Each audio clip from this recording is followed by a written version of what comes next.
ကျွန်တော်တို့ညတော့ရောဘဝတ္ထုအထိရောက်သွားပြီဖြစ်တယ်ဆိုတော့ကျွန်တော်တို့ဒီကြပြလင်္ကာပညာစာပေကျမ်းတွေကိုရောက်လာပြီဖြစ်တယ်เนาะကျွန်တော်ညတော့ကပြောခဲ့သလိုပဲ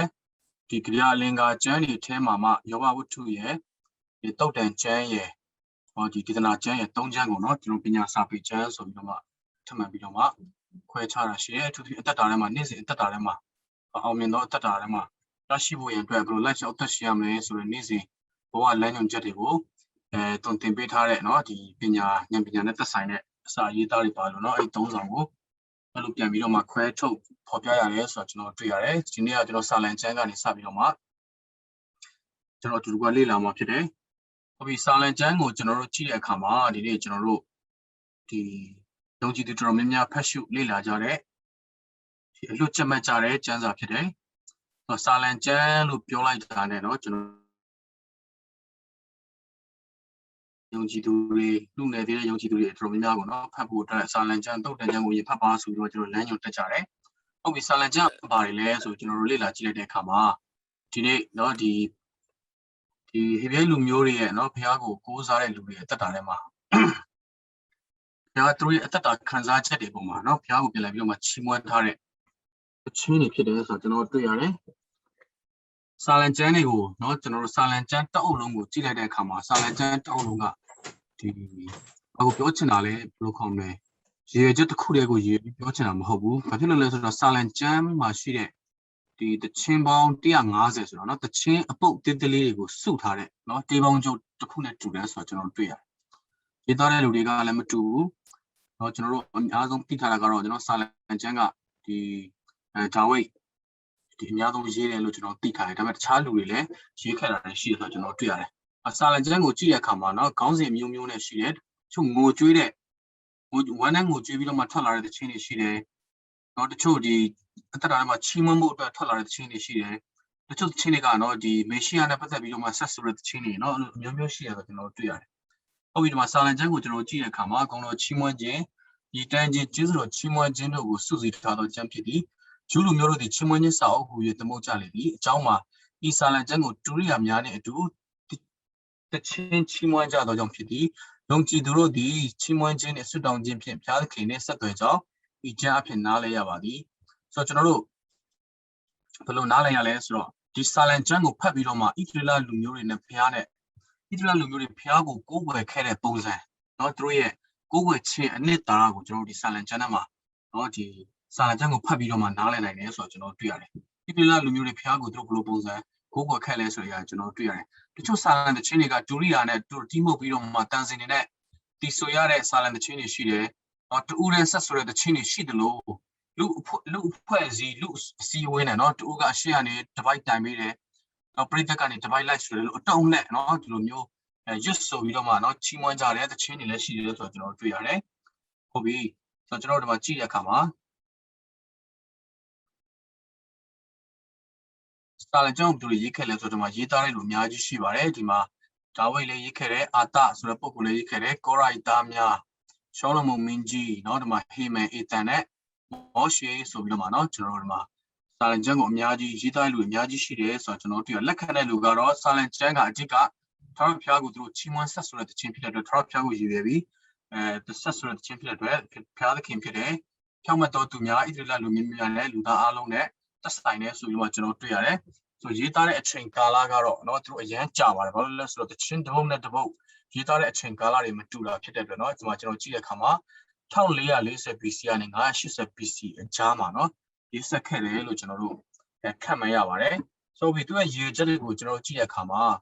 ဣသရေလလူမျိုးတွေထာဝရဘုရားပေါ်ချီးမွမ်းခြင်းနဲ့ဆုတောင်းပန်နာပြုခြင်းကိုဖော်ပြရဲ။စာလံကျမ်းဆိုတော့ဘုရားကိုချီးမွမ်းခြင်းနဲ့သက်ဆိုင်တဲ့သခြင်းတွေဆုတောင်းခြင်းတွေပဲဖြစ်တယ်။ကိုးကွယ်သောစစ်မှန်သောဝတ်ပြုကိုးကွယ်ခြင်းနည်းလမ်းများကိုညွှန်ပြရဲ။ဆိုသောသူများနှင့်ဖြောင့်မတ်သောသူတို့ကိုအဆုံးစီရင်ခြင်းအသေးစိတ်ကိုဖော်ပြရဲ။မေရှိယကြွလာမည့်အကြောင်းကိုဖော်ပြဟောကြားရဲ။အနာဂတ်ကာလ၌ဣသရေလလူမျိုးများနှင့်ကမ္ဘာမြေကြီးဘုံကြီးခြင်းကိုဖော်ပြရဲဆိုပြီးတော့မှကျွန်တော်ရည်ရွယ်ချက်အမျိုးမျိုးနဲ့ကျွန်တော်ဖွင့်ဆိုထားတာကိုကျွန်တော်တွေ့ရတယ်။စာလံကျမ်းလို့ကျွန်တော်တို့ပြောလိုက်တဲ့အခါမှာကျွန်တော်သိထားတာကထာဝရဘုရားကိုကျွန်တော်တို့ချီးမွမ်းဖွဲ့ဆိုတဲ့သခြင်းလို့ပဲကျွန်တော်သိထားတာဖြစ်တယ်။တကယ်တော့ဝမ်းနဲ့ကြေကွဲခြင်းနဲ့ဆက်ဆိုလာတဲ့သခြင်းတွေရှိတယ်နော်။ဆိုတော့အဲ့လိုခံစားချက်အမျိုးမျိုးနဲ့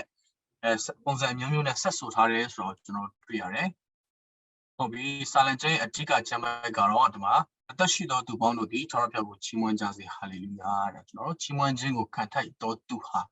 ထာဝရဘုရားသာဖြစ်ပါတယ်เนาะကျွန်တော်တို့ဆိုတော့ထာဝရဘုရားကသာလေချီးမွမ်းခြင်းကိုခံထိုက်တဲ့ပုဂ္ဂိုလ်ဖြစ်တဲ့အတွက်ကျွန်တော်တို့ဣသရေလလူမျိုးအသက်တာထဲမှာတော့၎င်းယုံကြည်သူတွေအသက်တာထဲမှာတော့၎င်းကျွန်တော်တို့ထာဝရဘုရားကိုပဲချီးမွမ်းမှုဖြစ်တယ်เนาะကျွန်တော်တို့ချီးမွမ်းခြင်းကိုခံထိုက်တဲ့ဘုရားကထာဝရဘုရားပဲဖြစ်တယ်ဆိုတာကိုကျွန်တော်တို့တွေ့ရှိရပါတယ်လို့ဟုတ်ပြီဒီမှာကောက်နှုတ်ချက်တွေကိုကြည့်တဲ့အခါမှာကျွန်တော်တို့ဒီအနက်ဖွင့်ကျမ်းတော်များမှာဒီလိုမျိုးအပိုင်းလေးတွေခွဲထားတာတွေ့ရတယ်ဒါပေမဲ့ဘာရည်ရွယ်ချက်နဲ့ဒီလိုမျိုးပေါင်းထားတာလဲတော့ကျွန်တော်တို့မသိဘူးဘာကြောင့်လဲဆိုတော့စာလံကျမ်းအခုနကကျွန်တော်ပြောခဲ့သလိုပဲစာလံကျမ်းမှာမတူညီတဲ့အတိတ်ပဲတွေရည်ရွယ်ချက်တွေအများကြီးရှိတဲ့အတွက်ဒီလိုမျိုးအခန်းကြီး1ကနေ40ထိကဘာအကြောင်းကိုပြောချင်တာအခန်းကြီး42ကနေ29ထိကဘာအကြောင်းကိုပြောချင်တာဆိုပြီးလို့မျိုးကျွန်တော်တို့ဘယ်လိုခေါ်မလဲတတ်မှတ်လို့တော့မရဘူးဒါပေမဲ့ကျွန်တော်တို့ဒီဘာရွေးချက်နဲ့ဒီလိုမျိုးအပိုင်းလေးတွေပိုင်းထားလဲဆိုတော့ကျွန်တော်တို့တိတ်တော့ကျွန်တော်တို့နားမလည်နိုင်ဘူးဆိုတော့ဒီယာကိုလောက်ခဲ့တဲ့သူပဲတိမှာဖြစ်တယ်သူဘလို့သူ့ရဲ့ idea ကဘလို့လဲသူကကျန်းစာကိုဘလို့အမျိုးအစားတူလို့ဘလို့ဆုခဲ့တာလဲဆိုတော့ကျွန်တော်တို့ဒီခွဲခြားခဲ့တဲ့လူပဲတိနိုင်မှာဖြစ်ပါတယ်ဟုတ်ပြီကျွန်တော်တို့စာလံကျမ်းကိုကြည့်တဲ့အခါမှာဒီမှာအမျိုးအစားအများကြီးရှိတယ်ကျွန်တော်တွေ့ရတယ်ကျွန်တော်တို့ဒီမှာတော့အမျိုးအစား6မျိုးကိုကျွန်တော်ဖော်ပြပေးထားတယ်ဆိုတော့တခါလေကျွန်တော်စာလံကျမ်းရဲ့အမျိုးအစားကိုမသိတဲ့အခါမှာကျွန်တော်တို့တခါလေတချင်းကျွန်တော်တို့ဒီစာလံကျမ်းတွေကိုဒီဘက်ခင်မှာတချင်းပြန်ဆက်ဆိုတဲ့လူတွေကဘယ်လိုလုပ်လဲဆိုတော့တခါလေချင်းချင်းနဲ့သက်ဆိုင်တဲ့စာသားတွေကိုချီးမွမ်းခြင်းတချင်းပုံစံနဲ့ဆက်ဆိုလို့ဆက်ဆိုနေစာလံကျမ်းအနှစ်သာရတွေအဲ့လိုမျိုးလွဲချော်သွားတယ်ပျောက်သွားဆိုတော့ကျွန်တော်တွေ့ရတယ်ဆိုတော့စာလံကျမ်းကအမျိုးအစားအများကြီးရှိတယ်ဆိုတော့ကျွန်တော်တွေ့ရတယ်ဒီထက်ကနေတော့6မျိုးကိုကျွန်တော်ဥပမာအနေနဲ့ဖော်ပြထားတာဖြစ်တယ်ပထမစာလံကျမ်းကနောင်တတရားနဲ့ဆက်ဆိုင်သောစာလံတချင်းဆိုတာကကျွန်တော်တို့ဒီဖျားရှိမှာအပြစ်လုံးမိတဲ့အခါမှာဖျားရှိမှာအပြစ်လုံးမိပြီးတော့မှသူဒီလုံးမိတဲ့အပြစ်ပေါ်မှာသူမှားပါတယ်လို့သူ့ရဲ့အသက်တာကိုသူပြန်သိမြင်လာတဲ့အခါမှာနောင်တနှလုံးသားနဲ့ဖျားထံပြန်လဲတုံးဝင်ချိခဲ့တဲ့အခါမှာဆက်ဆိုတဲ့တခြင်းဖြစ်တယ်ဒီမှာကျွန်တော်နှစ်ခုဒီဥပမာပေးထားတယ်ဒီစာလံ38နဲ့51 51ကကျွန်တော်အားလုံးသိပါတယ်ကျွန်တော်တို့ဒီဒါဝိဒ်မင်းကြီးအသက်တာထဲမှာဘာသာရှိပါနဲ့မှားယွင်းတဲ့အခါမှာဒီ prophet အားဖြင့်မှားယွင်းနေတယ်လို့ဘုရားရဲ့သတိပေးခြင်းကိုသူချတဲ့အခါမှာသူတကယ်ဝမ်းနဲ့ကြေကွဲပြီးတော့မှအဲ့ဒီဝမ်းနဲ့ကြေကွဲတဲ့သူ့ရဲ့ဒီနောင်တတရားပေါ်မှာအခြေခံပြီးတော့မှသူဖွဲ့ဆိုထားတဲ့တခြင်းဖြစ်တယ်ဆိုတော့ကျွန်တော်တွေ့ရတယ်ဟုတ်ပြီဒီမှာကျွန်တော်တို့ကြည့်တဲ့အခါမှာဉာဏ်ပညာဆိုင်ရာစာလံတခြင်းများကျွန်တော်ဥပမာအနေနဲ့စာလံ1နဲ့စာလံ14ကိုပြောထားတယ်ပြောချင်တာကကျွန်တော်နေ့စဉ်ဘဝအသက်တာထဲမှာအသက်ရှင်ရှောက်လန်းတဲ့အခါမှာကျွန်တော်တို့ဖျားလူမျိုးတော်အသက်တာထဲမှာဘယ်ဟာတွေရှောင်ရမယ်ဘယ်ဟာကို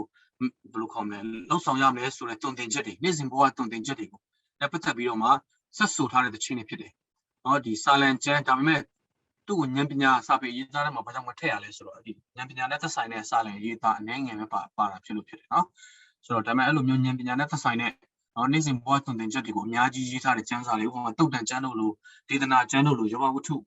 တွေကိုတော့ကျွန်တော်ဉာဏ်ပညာနဲ့သက်ဆိုင်တဲ့စာပေရေးသားဆိုပြီးတက်ပြန်ခွဲထုတ်တယ်စာလံကျမ်းထဲမှာလည်းဒီဉာဏ်ပညာနဲ့သက်ဆိုင်တဲ့စာပေရေးသားတွေပါပါတယ်ဥပမာမတရားသောသူတို့တန်တို့ချင်းတို့မလားဆိုကျွန်တော်အားလုံးသိတယ်စာလံ1လူစိုးတွေလည်းမရမနေကျွန်တော်အမှစာလံ1ကိုကျွန်တော်ကြည့်တဲ့အခါမှာမတရားသောသူနဲ့ဖြောင့်မတ်သောသူတို့ရဲ့အသက်တာကိုနှိုင်းယှဉ်ပြီးတော့သူတို့အသက်တာထဲမှာဘယ်လိုဆိုးကျိုးတွေဘယ်လိုကောင်းကျိုးတွေဖြစ်နိုင်လဲဆိုတော့နှိုင်းယှဉ်ပြီးတော့ကျွန်တော်တို့နေ့စဉ်အသက်တာထဲမှာလက်ရှောက်အသက်ရှင်ရမယ့်ဉာဏ်ပညာဆိုင်ရာကျွန်တော်တို့လမ်းညွှန်မှုတွေကိုပေးထားတဲ့စာလံတွေလည်းရှိတယ်ဆိုတော့ကျွန်တော်တွေ့ရတယ်ကျွန်တော်တို့တတိယတစ်ချက်အနေနဲ့ကျွန်တော်တို့တော်ဝင်စာလံကျမ်းများဆိုတာကတော့ဣသရေလဘုရင်တွေကိုယဉ်ညွှန်းပြီးတော့မှဆက်ဆိုတဲ့တခြင်းတွေဖြစ်တယ်ဒီမှာကြည့်တဲ့အခါမှာစာလံ2တို့စာလံ45တို့မှာကျွန်တော်တို့တွေ့ရတယ်ကျွန်တော်တို့တော်ဝင်စာလံတခြင်းများဆိုတာကတော့ဣသရေလလူမျိုးဒီဣသရေလဘုရင်တွေကိုရည်ရွယ်ပြီးတော့မှဆက်ဆိုတဲ့တခြင်းဖြစ်တယ်ဟုတ်ပြီနောက်တစ်ချက်အနေနဲ့ကျွန်တော်တို့မေရှိယနဲ့ဆိုင်သောစာလံတခြင်းများကျွန်တော်ကြည့်တဲ့အခါမှာကျွန်တော်တို့ဒီမေရှိယဒီယေရှုခရစ်တော်ကိုယဉ်ညွှန်းပြီးတော့မှဆက်ဆိုတဲ့စာလံတခြင်းများဖြစ်တယ်ဆိုတော့ကျွန်တော်တွေ့ရတယ်ဒီမှာတော့ကျွန်တော်ဥပမာအနေနဲ့စာလံ16နဲ့စာလံ22ကိုပေးထားတယ်ဆိုတော့ဒီမှာကြည့်တဲ့အခါမှာထပ်မံပြီးတော့မှကျွန်တော်တို့ဒီလက်တော့ပြန်ခြင်းဆိုင်ရာစာလံတခြင်းများဆိုတာကတော့ကျွန်တော်တို့ဒါဘယ်လိုခေါ်မလဲဘာကိုပြောချင်တာလဲဆိုတော့သူ့ရဲ့ယဉ်သူတွေကိုတရားစီရင်ပေးဖို့ဘုရားကိုတောင်းလျှောက်နေတဲ့ဟစ်အော်နေတဲ့စာလံတခြင်းဖြစ်တယ်လက်တော့ပြန်ခြင်းဆိုတဲ့အခါမှာကိုယဉ်သူကိုကိုယ်တိုင်ကလပ်စာသွားချီဖို့မဟုတ်ဘဲနဲ့ကိုတော့ကျွန်တော်ယဉ်သူတွေကျွန်တော်ကိုဒီလိုနှိပ်စက်နေတယ်ဒီပုံမှာကိုတော့တရားစီရင်ပေးပါဆိုပြီးတော့မှကျွန်တော်တို့ဒီလိုစာလံစာသားမျိုးတွေကျွန်တော်တို့အများကြီးတွေ့ဘူးကြမှာဖြစ်တယ်ကျွန်တော်တို့စာလံကျမ်းကိုဖတ်ဖို့လည်းလူတိုင်းဒါကိုကျွန်တော်တို့လက်တော့ပြန်ခြင်းဆိုင်ရာစာလံတခြင်းများလို့ခေါ်တယ်စာလံ35နဲ့69 နောက်ပြီးနောက်ဆုံးအနေနဲ့ကျွန်တော်ဗာတွေ့ရလဲဆိုမြေတန်းချင်းဆိုင်ရာစာလံတစ်ချင်းများဆိုကျွန်တော်တွေ့ရတယ်မြေတန်းချင်းဆိုင်ရာဆိုသူကြုံတွေ့နေရတဲ့ဒုက္ခဆင်းရဲဒီကြားတဲ့ကနေနော်ဒီခံစားနေရတဲ့ဝေဒနာတွေပေါ်မှာကျွန်တော်တို့နော်ဒီဖျားကိုအဟစ်ပြီးတော့မှနော်ဒီပြောပြတဲ့စာလံတစ်ချင်းတွေဖြစ်တယ်ဥပမာအဖြစ်ကျွန်တော်တို့ဒါဝိမင်းကြီးအသက်တာထဲမှာနော်ဒီသူ့သားရဲ့နော်ဒီအဘရှလုံရဲ့ဒီနန်းဘယ်လိုခေါ်မလဲပုံကန်ချင်းပေါ့နော်နန်းလူချင်းကိုခံရတဲ့ခါမှာသူ့သားရဲ့ရင်ကနေလွတ်ဖို့အတွက်ဖက်ပြေးရှောင်တိတ်နေရတဲ့အချိန်မှာသူ့အနေနဲ့ရန်ခတ်ခဲ့တယ်လန်ခီမှာအသက်လည်းကြီးလာပြီဖြစ်တယ်နော်ဒီလိုနေထားမျိုးတွေမှာလန်ခီမှာနော်ဒီတခြားလူတွေရဲ့ဘယ်လိုခေါ်မလဲပုံကန်ချင်းတွေလည်းသူကြုံတွေ့ခဲ့ရတယ်အဲ့လိုမျိုးညှဉ်းပန်းနေအဲ့လိုမျိုးဘယ်လိုခေါ်မလဲဒုက္ခဝေဒနာတွေခံစားနေရတဲ့အချိန်မှာဒီခံစားနေရတဲ့ဒုက္ခဝေဒနာကြားတဲ့ကနေကယ်တင်ပေးဖို့အတွက်နော်ဖះကိုဘယ်လိုခေါ်မလဲငိုကြွေးမိတမ်းတဲ့အစာလံတစ်ချင်းတွေဖြစ်တယ်ဆိုတော့ကျွန်တော်တွေ့ရတယ်ဆိုတော့ဒီလိုအမျိုးအစားမျိုးလေးတွေနော်ကျွန်တော်တို့ဒီလိုခွဲခြားလိုက်တဲ့အခါမှာ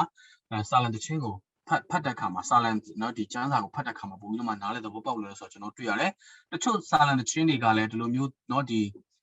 တည်တံ့ကြီးအမျိုးအစားတွေမှာပေါ်မနေပေမဲ့အဲ့လိုမျိုးပေါ့နော်ကျွန်တော်တို့ဆက်ပြီးတော့မှနော်ရောဆက်ပြီးတော့မှဒီလိုအမျိုးအစားလေးတွေရောဆက်ပြီးတော့မှဆက်ဆူထားတဲ့စာလံတစ်ချင်းတွေလည်းရှိတယ်ဆိုတော့ကျွန်တော်တွေ့ရတယ်ဒီမှာတော့ကျွန်တော်ဥပမာအနေနဲ့2ခုနော်3ခုလောက်ကျွန်တော်ပြောပြထားပါတယ်ဒါကျွန်တော်စာလံတစ်ချင်းထဲမှာနော်စာလံတစ်ချင်းအပုတ်150မှာအမျိုးအစားပြန်ခွဲလိုက်တာဖြစ်တယ်အများစုအနေနဲ့ကျွန်တော်တို့နောက်တရားနဲ့ဆက်ဆိုင်သောစာလံတစ်ချင်းများဆိုတာတွေ့ရတယ်ဉာဏ်ပညာနဲ့ဆက်ဆိုင်သောစာလံတစ်ချင်းများဆိုတော့ကျွန်တော်တွေ့ရတယ်တော်ဝင်စာလံတစ်ချင်းများဆိုပြီးတော့မှဣသရေလပြည်ကိုရည်ရွယ်ပြီးဆက်ဆိုတဲ့စာလံတစ်ချင်းတွေတွေ့ရတယ်မေရှိယနဲ့ဆိုင်သောစာလံတစ်ချင်းများဆိုတော့ကျွန်တော်တွေ့ရတယ်လက်တုံ့ပြန်ခြင်းဆိုင်ရာစာလံတစ်ချင်းများဆိုတော့ကျွန်တော်တွေ့ရတယ်ဒီတန်းချင်းဆိုင်ရာစာလံတစ်ချင်းများဆိုတော့ကျွန်တော်တွေ့ရတယ်ဆိုတော့ဒီလက်တုံ့ပြန်ခြင်းဆိုင်ရာစာလံတစ်ချင်းများဒီနေ့ကျွန်တော်တို့အသက်တာထဲမှာเนาะကျွန်တော်တို့လှုပ်ဆောင်လို့ရသေးလားဆိုပြီးတော့မှเนาะကျွန်တော်တို့ပြောကြတယ်เนาะကိုယ့်ရဲ့ရန်သူတွေဘက်မှာကိုယ့်ရဲ့ရန်သူတွေကိုတရားဆင်ပေးဖို့เนาะကိုတော့เนาะဒီတောင်းဆိုတဲ့เนาะစာလံတစ်ချင်းတွေတချို့ကြတော့ဒီဓမ္မသစ်ခေတ်ကာလကိုပြန်မယူလာချင်ကြဘူးဒါပေမဲ့တချို့ကြတော့လည်းဒီຢာကเนาะဘုရားရှိခိုးပုံပုံလင်းလင်းစကားပြောတာဖြစ်တဲ့အတွက်ဒါတခုတိုက်တယ်လို့ဆုတောင်းလို့ရတယ်ဒါပေမဲ့ဒီလိုစာလံတစ်ချင်းမျိုးကိုကျွန်တော်တို့ဆုတောင်းချက်ထဲမှာထည့်ပြီးဆုတောင်းတဲ့အခါမှာကျွန်တော်တို့သိထားရမှာကကျွန်တော်တို့ကိုယ်တိုင်ဟာမစုံလင်တဲ့လူတွေဖြစ်တယ်။ဖျားရဲ့ခွင့်လွှတ်ခြင်းကိုခံစားထားရတဲ့လူတွေဖြစ်တယ်ဆိုတဲ့အရာကိုနော်ဒီအခြေခံသဘောတရားတွေကိုသိပြီးတော့မှဆုတောင်းရင်ပို့ပြီးတော့မှကောင်းတယ်ဆိုပြီးတော့မှနော်အကြံပြုကြတာလည်းရှိပါတယ်လို့ဒါတော့စာလံတစ်ချင်းနဲ့သက်ဆိုင်တဲ့မျိုးစားတွေဖြစ်ပါတယ်။ဟုတ်ပြီစာလံတစ်ချင်းကိုကျွန်တော်တို့နော်စင်ကြင်နှလုံးသွင်းမှုကတော့ချီးမွမ်းခြင်းသည်အတွင်းနှလုံးသားဤစစ်မှန်သောအခြေအနေကိုဖော်ပြခြင်းဆိုင်ရာကူးခံမှုတစ်ခုသာဖြစ်တင်ပါတယ်။ဆိုတော့ကျွန်တော်တို့ဒီစာလံတစ်ချင်းတွေအားလုံးကိုကျွန်တော်လေ့လာကြည့်လိုက်တဲ့အခါမှာနော်သူတို့ဘယ်လိုခေါ်မလဲအတူအယောင်ပေါ့နော်ဘယ်လိုခေါ်မလဲအပြင်တည်းကိုဦးစားပေးထားတာမတွေ့ရဘူးသူတို့နှလုံးသားတွေကတကယ်ထွက်လာတဲ့အခြေအနေမှန်ကိုသူတို့ဖွင့်ဟထားတာဖြစ်တယ်ဆိုတော့ဒီတချင်းတွေရဲ့နောက်ကွယ်မှာဘာကိုဖော်ပြနေလဲဆိုသူတို့ဆက်ဆိုသူတွေအတွင်းနှလုံးသားအခြေအနေမှန်ကိုကျွန်တော်တို့သိနိုင်တာဖြစ်တယ်နော်ဆိုတော့ဒါပေမဲ့ဒီနေ့ဒီဘက်ခေတ်ကာလနဲ့တော့နည်းနည်းလေးကွာသွားတယ်ဆိုတော့ကျွန်တော်တွေ့ရတယ်ဒီဘက်ခေတ်ကာလမှာကကျွန်တော်တို့ဒီခံစားချက်ကကိုယ့်စီမှာမရှိတာတော့မှသူများရဲ့ခံစားချက်ကိုကိုယ်ငှားယူပြီးတော့မှနော်တချင်းဆက်ဆိုတဲ့အရာမျိုးတွေရှိကြတယ်ဆိုတော့ဒါပေမဲ့စာလံတစ်ချင်းတွေကိုကျွန်တော်တို့ကြည့်တဲ့အခါမှာနော်သူတို့ရဲ့ချီးမွမ်းတန်တွေဟာသူတို့ရဲ့အတွင်းနှလုံးသားစစ်မှန်တဲ့အခြေအနေကိုပေါ်ပြနေတာဖြစ်တယ်။အဲ့ဒီစစ်မှန်တဲ့နှလုံးသားအခြေအနေနဲ့ဘုရားထံသူတို့အနံ့ပြီးတော့မှကိုးဝင်နေတာဖြစ်တယ်ဆိုတော့ကျွန်တော်တွေ့ရတယ်။ဆိုတော့ဒီစာလံတစ်ချင်းအဖြစ်ကျွန်တော်တို့ဘာဆင်ခြင်ခွင့်ရယူစရာရှိလဲဆိုတော့ချီးမွမ်းခြင်းဟာကျွန်တော်တို့အတွင်းနှလုံးသားရဲ့နော်ဒီဟန်ဆောင်မထားတဲ့စစ်မှန်တဲ့အခြေအနေကိုပေါ်ပြတဲ့ကိုးဝင်မှုတစ်ခုသာဖြစ်တယ်ဆိုတော့ကျွန်တော်တွေ့ရတယ်နော်။ကျွန်တော်တို့ချီးမွမ်းတဲ့အတိုင်းကျွန်တော်နှလုံးသားကလည်းထပ်တူဖြစ်နေဖို့လိုတယ်ဆိုတော့ကျွန်တော်တွေ့ရပါတယ်။ဒုတိယတစ်ချက်အနေနဲ့မိမိတို့အသက်တာအခြေအနေအစစ်အမှန်ကိုဘုရားထံအနှံ့၍ကိုရောအိပြုပြင်သုံးသင်ခြင်းအားခံတယ်ကျွန်တော်အသက်တာထဲမှာဘုရားကိုအထင်လွဲတဲ့ခံစားချက်တွေလည်းရှိကောင်းရှိနိုင်တယ်ဘုရားပေါ်မှာ negative သဘောနဲ့မြင်တဲ့เนาะကျွန်တော်တို့ဒီအနုသဘောဆောင်တဲ့ခံစားချက်တွေရှိကောင်းရှိနိုင်တယ်เนาะဒီဘုရားရဲ့ဒီဖွင့်ပြချက်ပေါ်မှာကိုကတပိုင်းတစားသိပြီးတော့မှဒီပေါ်မှာတည်တည်ခံယူချက်နဲ့เนาะဘုရားထံချီးကပ်တဲ့အသက်တာမျိုးတွေရှိနိုင်တယ်ရည်ရွယ်ချက်အမျိုးမျိုးနဲ့ကျွန်တော်တို့ဘုရားထံချီးကပ်လာနိုင်ပါတယ်ဒါပေမဲ့စိုက်တဲ့ရည်ရွယ်ချက်နဲ့เนาะဘယ်လိုပုံစံမျိုးနဲ့ပဲလာဘုရားကလက်ခံပါတယ်เนาะကျွန်တော်အသက်တာအခြေအနေတွေကိုအခြေအနေအမှန်ကိုအမှန်တိုင်းလက်ခံတဲ့ဘုရားဖြစ်တယ်နော်ဆိုတော့ငါအသက်တာကတော့မစုံလင်ဘူးနော်ဘုရားထံပြန်သွားဖို့အတွက်နော်ဘယ်လိုခေါ်မလဲကိုပြင်ဆင်လိုက်အောင်မဲဆိုပြီးတော့မှဒီလိုအတွေးခေါ်မျိုးဝင်သွားပြီဆိုရင်တော့ဘယ်တော့မှဘုရားထံပြန်ရောက်လာမှာမဟုတ်ဘူးကျွန်တော်သိထားရမှာကဘုရားကကျွန်တော်တို့ရဲ့အခြေအနေလူမှန်ကျွန်တော်တို့ရဲ့အခြေအနေမှန်ကိုလက်ခံတဲ့ဘုရားဖြစ်တယ်ဘယ်အခြေအနေမျိုးနဲ့ပဲဖြစ်ဖြစ်ဘုရားထံပြန်လှည့်လာဖို့ဖြစ်တယ်ဘုရားထံအနှံမှုဖြစ်တယ်ဆိုတော့ကျွန်တော်တို့ရဲ့အခြေအနေဘယ်မှာနေခြင်းတွေကိုသူကเนาะကျွန်တော်တို့အသက်တာထဲမှာတုံ့တင်ပြုပြင်ပေးမှာဖြစ်တယ်ဆိုတော့เนาะကျွန်တော်စာလံချန်အဖြစ်ကျွန်တော်တို့เนาะဆင်ခြင်ခွာယူရတယ်ဆိုတဲ့အရာကိုတွေ့ရှိရပါတယ်လို့ဒါကျွန်တော်စာလံချန်ကိုအတူကွာလေးလာတော့တာဖြစ်ပါတယ်ဒါကတော့ကျွန်တော်တုတ်တန်ချန်ဟုတ်ပြီကျွန်တော်တုတ်တန်ချန်ကိုကြည့်တဲ့အခါမှာဒီဓမ္မရာဇဝင်တတိယဆောင်ခန်းကြီး၄ ပိုင်းငယ်30နှစ်မှာနော်ရှောလမုန်မင်းကြီးရဲ့တုတ်တန်စကားနော်ရှောလမုန်မင်းကြီးကတုတ်တန်စကားပေါင်း3000တချင်းပေါင်းနော်1005ပုဒ်ဆက်ဆိုခဲ့တယ်ဆိုတဲ့အရာကိုကျွန်တော်တွေ့ရတယ်ဆိုတော့အဲ့ဒီအရာတွေကိုကျွန်တော်တို့ဒီကျမ်းထဲမှာတွေ့ရမှာဖြစ်တယ်နော်ရှောလမုန်မင်းကြီးရဲ့တုတ်တန်ကျမ်းတွေတခြားသောသူတွေရဲ့တုတ်တန်ကျမ်းတွေကိုလည်းကျွန်တော်တွေ့ရမှာဖြစ်တယ်တုတ်တန်ကျမ်းဟာဘယ်လိုကျမ်းအမျိုးအစားလဲဆိုတော့နော်သူလည်းဒီစာလံကျမ်းလိုပဲနော်ဒီပညာရှိအဆိုအမိတ်ဒီအတူလေးတွေကိုစုထားတဲ့ကျမ်းစာဖြစ်တယ်ဆိုတော့တုတ်တန်ကျမ်းအခန်းကြီး1ကနေဘလောက်အထိကမေတ္တာကြောင်းကိုပြောတယ်အခန်းကြီး10ကနေ17ထိကဘယ်လိုခေါ်မလဲဒီခွင့်လွှတ်ခြင်းကြောင်းကိုပြောတယ်အဲ့လိုမျိုးကျွန်တော်သွားပြီးတော့မှတတ်မှတ်လို့မရဘူး။ဘာကြောင့်လဲဆိုတော့ဒီတုတ်တန်စကားလေးတွေနော်ရည်ရွယ်ချက်မတူညီတဲ့တုတ်တန်စကားအခြေအနေမျိုးပေါ်မှာထွက်လာတဲ့တုတ်တန်စကားတွေကိုသူကစုထားတာဖြစ်တဲ့အတွက်ကျွန်တော်တုတ်တန်ကျမ်းကိုတုတ်တန်ကျမ်းကကျွန်တော်မြန်ဖတ်ပြီးတော့မှနားလည်သဘောပေါက်လို့ရတဲ့ကျမ်းစာမျိုးမဟုတ်ဘူးဆိုတော့ကျွန်တော်တွေ့ရတယ်။တခြားသောဒီတမိုင်းရာဇဝင်ကျမ်းတွေကိုကျွန်တော်တို့devotion ယူတဲ့အနေနဲ့မဖတ်ဘဲနဲ့เนาะဒီစာလေ့လာတဲ့အနေနဲ့ဖတ်တဲ့အခါမှာအချက်လက်တွေကိုကျွန်တော်သိချင်တဲ့အခါမှာမြန်လေးပေါ့နော် random ပေါ့နော်ကျွန်တော်တို့ဒီပြေးဖတ်သွားလို့ရတယ်ဒါပေမဲ့တုတ်တန်ကျမ်းကကျွန်တော်တို့အဲ့လိုမျိုးဖတ်လို့ရတဲ့ကျမ်းစာမျိုးစာမျိုးမဟုတ်ဘူးသူ့ကိုဖြည်းဖြည်းလေးအချိန်ယူပြီးတော့မှဖတ်ရတယ်ဆိုတော့ကျွန်တော်တွေ့ရတယ်ဒါပေမဲ့ကျွန်တော်တို့ devotion ယူတဲ့အနေနဲ့ဘုရားနဲ့အချိန်ယူတဲ့အနေနဲ့ကျမ်းစာကိုဖတ်မှဆိုတော့ဘယ်ကျမ်းစာမျိုးမဆိုကျွန်တော်တို့ဖြည်းဖြည်းနဲ့เนาะအချိန်ယူပြီးတော့မှဖတ်ရမှာဖြစ်တယ်အဲ့ဒီထဲမှာမှဒီစာလေ့လာတဲ့အနေနဲ့ဖတ်တဲ့အခါမှာတုတ်တန်ကျမ်းဟာကျွန်တော်မြန်နော်ပြေးဖတ်လို့ရတဲ့ကျမ်းစာလာမျိုးမဟုတ်ဘူး။ဘာကြောင့်လဲဆိုတော့အတိတ်ပဲမတူတဲ့ရည်ရွယ်ချက်မတူတဲ့ဒီပညာရှိအစုံမိတ်လေးတွေကိုနော်အတူထွာလေးကိုသူစုထားတာဖြစ်တဲ့အတွက်တုတ်တန်ကျမ်းကိုဖတ်တဲ့အခါမှာကျွန်တော်အချိန်ယူပြီးဖတ်ဖို့လိုတယ်။အဲ့ဒီအစုံမိတ်တွေရဲ့နောက်ကွယ်မှာနော်နဲ့နဲတဲ့အကျယ်ပြန့်တဲ့အတိတ်ပဲရှိတယ်ဆိုတော့ကျွန်တော်တို့တုတ်တန်ကျမ်းထဲမှာတွေ့ရပါတယ်။ဆိုတော့တုတ်တန်ကျမ်းတော်တော်များများဟာကျွန်တော်တို့နော်ဒီဉာဏ်ပညာဆိုင်ရာစာပေရေးသားဆိုတဲ့အတိုင်းပဲကျွန်တော်နေ့စဉ်ဘဝအသက်တာမှာ sorry ဒီမှာဆလောမွန်တပ်ပုံမှားတယ်နော်ဆိုတော့ဒီဘယ်လိုမျိုး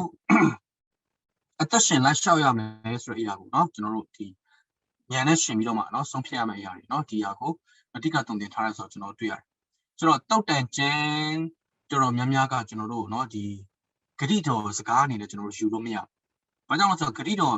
ိတော်လို့ပြောလိုက်တာနဲ့သူကပြောရင်ပြောတဲ့အတိုင်းကွက်တိဖြစ်တယ်เนาะဥပမာကျွန်တော်တို့ဒီယေရှုခရစ်တော်ကိုယုံကြည်ထာဝရတန်ရမယ်ဆိုတော့ကတရားမှာတရားရဂိုင်လုံးဖြစ်လာမှအရာဖြစ်တယ်ဒါပေမဲ့တုတ်တန်ကျမ်းတွေကကျွန်တော်တို့အဲ့လိုမျိုးဒီဂရိတော်အနေနဲ့ယူလို့မရဘူးသူကနေ့စဉ်ဘဝမှာဘယ်လိုလက်လျှောက်သက်ရှင်ရမလဲဆိုတဲ့အရာကိုရေပူရဆန်ဆန်ကျွန်တော်တို့ကိုเนาะလမ်းပြတုံတင်ထားတဲ့ညွှန်ကြားချက်တွေဖြစ်တယ်ဆိုတော့ကျွန်တော်တို့ဒီသူငယ်တော်ရလမ်းဝါး၌ဆုံးမတုံတင်တော့သူပြလင်သူဒီအိုတော်ကထိုလမ်းမှာမလွယ်လိုက်သွားလိမ့်မယ်ဒီကျမ်းစာကိုကျွန်တော်တို့ကြည့်တဲ့အခါမှာကျွန်တော်တို့80ရာခိုင်နှုန်းလောက်ကတော့မှတ်ပါတယ်เนาะဒီကိုယ့်ရဲ့သားသမီးကိုငယ်ငယ်လေးတွေကဖခင်တရားနဲ့ကျွန်တော်သိအောင်သင်ကြားပေးလိုက်မယ်ဆိုရင်80ရာခိုင်နှုန်းသောကလေးတွေကတော့နော်ဒီအသက်ရှင်သောဖျားကိုသိကြပြီးတော့မှအသက်ရှင်ရှောင်လန်းတော့မှာဖြစ်တယ်ဒါပေမဲ့တချို့ချွင်းချက်အနေနဲ့တချို့အနေငယ်ကတော့နော်ငယ်ငယ်လေးတွေကမိဘကဒီလိုမျိုးဒီတုံ့တင်ပေးလိုက်ပြီမဲ့နော်လမ်းလွဲသွားတဲ့လူတွေလည်းရှိတယ်ဆိုတော့ကျွန်တော်တွေ့ရတယ်နော်တုတ်တန်ကျန်းဒါဥပမာအနေနဲ့ပြောကြတာပါတုတ်တန်ကျန်းတော်တော်များများကကျွန်တော်တို့ဂရိတော်အနေနဲ့ယူလို့မရဘူးဒါပေမဲ့သူလည်းတရားရကန်တော့ဖျားရဲ့နှုတ်ဘတ်တော်ဖြစ်ပါတယ်ဂရိတော်နဲ့သက်ဆိုင်တဲ့ကျမ်းမျိုးစားတော့မဟုတ်ပေမဲ့နေ့စဉ်ဘဝအသက်တာထဲမှာကျွန်တော်တို့ဒီတုတ်တန်ကျန်းကိုနော်ကျွန်တော်တို့ဒီနာခံလိုက်လျှောက်ရမယ်ကျမ်းစာမျိုးစာဖြစ်တယ်ဆိုတော့เนาะကျွန်တော်တွေ့ရတယ်ဒီမှာတုတ်တန်ကိုကျမ်းကိုကြည့်တဲ့အခါမှာရှောလမုန်ရေးသားခဲ့တယ်အာဂုရရေးတယ်လင်မွေလမင်းကြီးရေးသားခဲ့တယ်ဆိုတော့ကျွန်တော်တွေ့ရတယ်เนาะဒီမှာလက်ခံသူတွေကတော့သူတို့ကတော့ဒီဣသရေလလူမျိုးတွေကိုယူရပြီးရေးတာမဟုတ်ဘူးသူတို့နဲ့သက်ဆိုင်တဲ့เนาะသားသမီးတွေတပည့်တွေကိုယူရပြီးရေးတာဖြစ်နိုင်တယ်ဆိုတော့ကျွန်တော်တွေ့ရတယ်ဆိုတော့ရေးသားတဲ့အချိန်ကာလကတော့เนาะဒီ950 900 BC ကြားမှာရေးသားခဲ့ပါတယ်ရည်ရွယ်ချက်ကတော့စိုးရုပ်သောလောကကြီးထ၌ရှိနေစဉ်အသက်တာ၌ဖျားသခင်တုန်တင်မှုများကိုခံယူကျင့်ကြံတက်စီရန်အထူးသဖြင့်လူငယ်များအတွက်เนาะလူငယ်တွေအတွက်ရည်ရွယ်ပြီးတော့မှရေးထားတဲ့ဆိုတော့ကျွန်တော်တွေ့ရတယ်တုတ်တန်ကျမ်းရဲ့အဓိကကျမ်းပိုက်ကတော့เนาะထာဝရဘုရားကိုကြောက်ရွံ့သောသဘောသည်ပညာ၏ချုပ်ချဖြစ်လူမိုက်တို့သည်ပညာနှင့်ဥပဒေသားကိုမထီမဲ့မြင်ပြုတတ်ကြ၏ထာဝရဘုရားကိုကြောက်ရွံ့သောသဘောဟာဉာဏ်ပညာ၏ချုပ်ချဖြစ်တယ်ဆိုတော့เนาะဒီတုတ်တန်ကျမ်းရဲ့အဓိကကျမ်းပိုက်ဖြစ်ပါတယ်လို့တုတ်တန်ကျမ်းတွေကိုကျွန်တော်ကောက်လို့ချက်အနေနဲ့ကျွန်တော်ကြည့်တဲ့အခါမှာလူငယ်တွေအတွက်ရည်ရွယ်ပြီးရေးတဲ့တုတ်တန်ကျမ်းတွေရှိတယ်လူတန်းစားအမျိုးမျိုးအတွက်ရည်ရွယ်ပြီးရေးတဲ့တုတ်တန်ကျမ်းတွေရှိတယ်နောက်ပြီးတော့မှကျွန်တော်တို့ခေါင်းဆောင်တွေအထူးဖြင့်ဘီရင်တွေเนาะအတွက်ရည်ရွယ်ပြီးရေးတဲ့တုတ်တန်ကျမ်းတွေရှိတယ်ဆိုတော့ကျွန်တော်တွေ့ရတယ်ဒီမှာကျွန်တော်အခန်းကြီး1ကနေကိုကြည့်တဲ့အခါမှာပညာနဲ့မိုက်မဲခြင်းကြောင်းကျွန်တော်တွေ့ရမယ်အခန်းကြီးဒီ10မှာเนาะ sorry ဒီမှာကျွန်တော်ဒီအရာကဒီ task ဖြစ်တင်တာเนาะဒီဟိုမဖြစ်တင်ဆိုတော့10ကနေ24ကိုကျွန်တော်ကြည့်တဲ့အခါမှာရှောလမုန်မင်းကြီးရဲ့သူကိုယ်တိုင်ရေးသားထားတဲ့တုတ်တန်ကျမ်းတွေကိုကျွန်တော်တွေ့ရတယ်25ကနေအခန်းကြီး29ကိုကျွန်တော်ကြည့်တဲ့အခါမှာ ရှောလမုန်မင်းကြီးရဲ့တောက်တန်စကားကိုမှနော်ဒီဟေဇကိဘုရင်ရဲ့နော်ဒီနန်းတွင်းမှာရှိတဲ့လူတွေကပြန်လည်ပြီးတော့မှကူးပြီးတော့မှရေးသားဖော်ပြတဲ့နော်ကျွန်တော်တို့ဒီကျမ်းစာမျိုးတွေဖြစ်တယ်နောက်ပြီးတော့မှအာဂူရာဆိုတဲ့ပုဂ္ဂိုလ်တယောက်ကရေးတဲ့နော်ဒီကျမ်းစာမျိုးတွေကျွန်တော်တွေ့ရမယ်ကထပ်မံပြီးတော့မှလေမွေလနော်လေမွေလရေးသားထားတဲ့ဒီတုတ်တန်ကျမ်းတွေကိုကျွန်တော်တွေ့ရမယ်ဟုတ်ပြီဒီမှာကြည့်တဲ့အခါမှာထူးခြားချက်အနေနဲ့အာဂူရာကနော်သူဒီဘာကိုဝန်ခံထားလဲဆိုတော့နော်ငါမသိတော့အရာဆိုတာရှိသေးတယ်ဆိုတဲ့အရာနော်ဉာဏ်ပြန်နဲ့ပတ်သက်ပြီးတော့မှသူမသိသေးတဲ့အရာရှိတယ်ဆိုတဲ့အရာကိုနော်သူခဏခဏဒီတုတ်တန်ကျမ်းထဲမှာသူ့ရဲ့တုတ်တန်ကျမ်းအစမှာသူနော်လို့ခေါ်မယ်ဝန်ခံထားလဲဆိုတဲ့အရာလေးတွေကျွန်တော်တွေ့ရတယ်ဟုတ်ပြီတုတ်တန်ကျမ်းမှာကျွန်တော်အဓိကတွေ့ရတဲ့ချက်တွေကတော့ဉာဏ်ပညာပဲဖြစ်ပါတယ်နော်တုတ်တန်ကျမ်းတော်များကိုကျွန်တော်ဖတ်လိုက်တဲ့အခါမှာနော်မတရားဘယ်လိုခေါ်မလဲပညာမဲ့သောသူလူမိုက်နဲ့ဖြောင့်မတ်သောသူပညာရှိသောသူဆိုပြီးမှသူတို့နှစ်ယောက်ရဲ့လမ်းကိုသူတို့ရွေးချယ်တဲ့လမ်းသူတို့ရွေးချယ်တဲ့လမ်းရဲ့နော်အကျိုးရလဒ်တွေနော်ကျွန်တော်တို့နှိုင်းယှဉ်ပြီးတော့မှပြသထားတာကျွန်တော်တို့တွေ့ရတယ်ဆိုတော့ဒီမှာကြည့်တဲ့အခါမှာပညာမဲ့သောသူနဲ့ပညာရှိသူရဲ့အတ္တအားနှိုင်းယှဉ်ပြသတဲ့ပညာရှိသူရဲ့အတ္တသည်ဖျားကိုတည်ကျွမ်းခြင်းနဲ့ချစ်ခြင်းသာဖြစ်ပါသည်နော်ပညာရှိသောသူဖြောင့်မတ်သောသူရဲ့အတ္တဖျားကိုချစ်ခြင်းဖျားကိုတည်ကျွမ်းခြင်း၌သာမူတည်ရဲဆိုတာကိုကျွန်တော်တို့တုတ်ပြန်ခြင်းနဲ့မှာနော်အထူးကတွေ့ရှိရတာဖြစ်တယ်ဒုတိယတစ်ချက်အနေနဲ့နေ့စဉ်ဘဝအတွက်လမ်းပြသူတွေချင်းများဆိုကျွန်တော်တို့လူတက်တာရေးနေ့စဉ်သွားလာလို့ရှာရနိုင်ပေါင်းသင်းဆက်ဆံခြင်းဆိုင်ရာဆောင်ရွက်များကိုချင်းတရားပိုင်းဆိုင်ရာအသိဉာဏ်လမ်းညွှန်မှုများကိုတုတ်ပြန်ခြင်းကဖော်ပြပေးသည်ထို့အပြင်အလောက်ဆိုင်ရာပြီးမြောက်အောင်မြင်ခြင်း၌ဇွဲလုံးလာစီကံပိုင်းဆိုင်ရာများဘဝအောင်မြင်ခြင်းဆိုင်ရာနည်းလမ်းများကိုလည်းကျွန်တော်တွေ့ရတယ်နော်ကျွန်တော်တို့ပေါင်းသင်းဆက်ဆံရေးနဲ့သက်ဆိုင်တဲ့အရာတွေဟောဒီကာမဂုဏ်ခံစားခြင်းပေါ့နော်လိမ်ပိုင်းဆိုင်ရာနော်ဒီဘယ်လိုခေါ်မလဲလွဲမားနိုင်တဲ့အရာမျိုးတွေကအစနော်ဒီအလုပ်နဲ့သက်ဆိုင်တဲ့ပြင်းရချင်းတွေဇွဲလုံးလာရှိခြင်းတွေကိုဒီအရာတွေကိုနှိုင်းယှဉ်ပြီးတော့မှသူ့ရဲ့ကောင်းကျိုးဆိုးကျိုးတွေကိုနော်သူတင်ပြသထားတယ်ဆိုတဲ့အရာတွေကိုလည်းကျွန်တော်တွေ့ရပါတယ်လို့ဟုတ်ပြီတုတ်တန်ချမ်းကိုကျွန်တော်တို့နော်တုတ်တန်ချမ်းအဖြစ်ကျွန်တော်တို့အသက်တာမှာဆင်ခြင်လုံးသိမှုကတော့သောရဖျားရဲ့အုပ်စိုးလမ်းပြခြင်းနဲ့အတူဝိညာဉ်ရေးစီကံများလိုက်ဘဝကိုဟန်ချက်ညီညီရှောက်လန်းအသက်ရှင်စေခြင်းဒီအသက်တာရင်းချက်ခြင်းအားမျှတစေပါကျွန်တော်ကြည့်တဲ့အခါမှာနော်ကျွန်တော်တို့ဒီအားစားသမားတစ်ယောက်ကနော်ဒီတိုင်ပွဲမှာသူဟန်ချက်ညီညီနဲ့နော်အောင်မြင်မှုရရှိဖို့အတွက်နော်သူများတွေလို့သူတက်လုံကောင်းအောင်သူများတွေနဲ့ဒန်းလို့သူရှင်းပြနိုင်မှုအတွက်သူ့မှာလိုက်နာရတဲ့စီကံတွေရှိတယ်အစားအသောက်တွေစနစ်တကျရှောင်ရတယ်လေ့ကျင့်ခန်းတွေစနစ်တကျလုပ်ရတယ်ဆိုတော့ပြောချင်တာပါနော်ဆိုတော့ဒီလိုပဲကျွန်တော်ဝิญဉ်ရေးရမှာလဲကျွန်တော်တို့ရဲ့ဝิญဉ်ရေးရမှာဟန်ချက်ညီညီကျွန်တော်ရဲ့ဝิญဉ်အသက်တာနော်ကြီးထွားရင်းချက်ချင်းမှာဟန်ချက်ညီညီကျွန်တော်တို့ကြီးထွားနိုင်မှုအတွက်ဝิญဉ်ရေးရစီကံတတ်မှတ်ချက်တွေကျွန်တော်တို့ရှိရတယ်နော်ဥပမာကိုကပေးလူချင်းအားနေတဲ့အခါမှာပေးလူပုံမှန်ပေးလူချင်းအဖြစ်နော်ဒီပေးလူတဲ့အသက်တာဖြစ်လာအောင်ကိုအလေးချင်းလုပ်တဲ့အရာတွေဆွတောင်းခြင်းအားနေတဲ့အခါမှာဒီနေ့ဘယ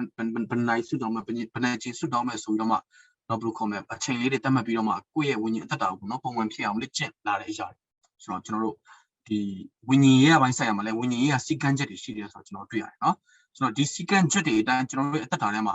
ဒီစီကံချက်တွေအတိုင်းကျွန်တော်ဟန်ချက်ညီညီအသက်ရှင်ရှောက်လန်းသွားရမယ်ဆိုရင်အသက်တာရဲ့ကျွန်တော်အသက်တာကြီးရင်ချင်းဟာမျက်နှာတက်တာနဲ့နော်ဘတ်ဆောင်ကနေကျွန်တော်ကြီးထွားချက်လာမှာပုံမှန်ကြီးထွားချက်နေမှာဖြစ်တယ်ဆိုတဲ့အရာကိုနော်ဒီတုတ်တန်ချင်အဖြစ်နော်ကျွန်တော်တို့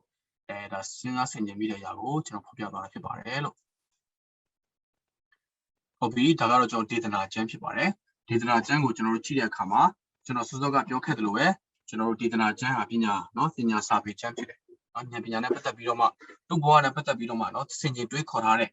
လူဘဝမှာရှိတဲ့ဖြစ်စဉ်တွေကိုနော်ကျွန်တော်တို့ဒီလေ့လာပြီးတော့မှဆင်ခြင်ပြီးတော့မှထွက်လာတဲ့နော်ဒီအတွေးခေါ်တွေနော်ဒီတုံသင်ချက်တွေကိုကျွန်တော်ဒေသနာကျမ်းမှာတွေ့ရမှာဖြစ်ပါတယ်ဒီမှာကြည့်တဲ့အခါမှာရှောလမုန်ဒီမိမိဖြတ်တန်းလာခဲ့သောဘဝအတွေ့အကြုံများကိုအခြေပြု၍နောင်လာနောင်သားများအားဆုံးမတုံ့ပြန်ထားသောစကားများဖြစ်သည်အဓိကအချက်မှာဖျားမပါသောဘဝသည်အနတ္တတသက်ဖြစ်ကြောင်းဖော်ပြထားပါသည်ဆိုတော့ကျွန်တော်တို့ဒီမှာနော်ဒီဒေသနာကျမ်းကိုကျွန်တော်တို့ကြည့်တဲ့အခါမှာ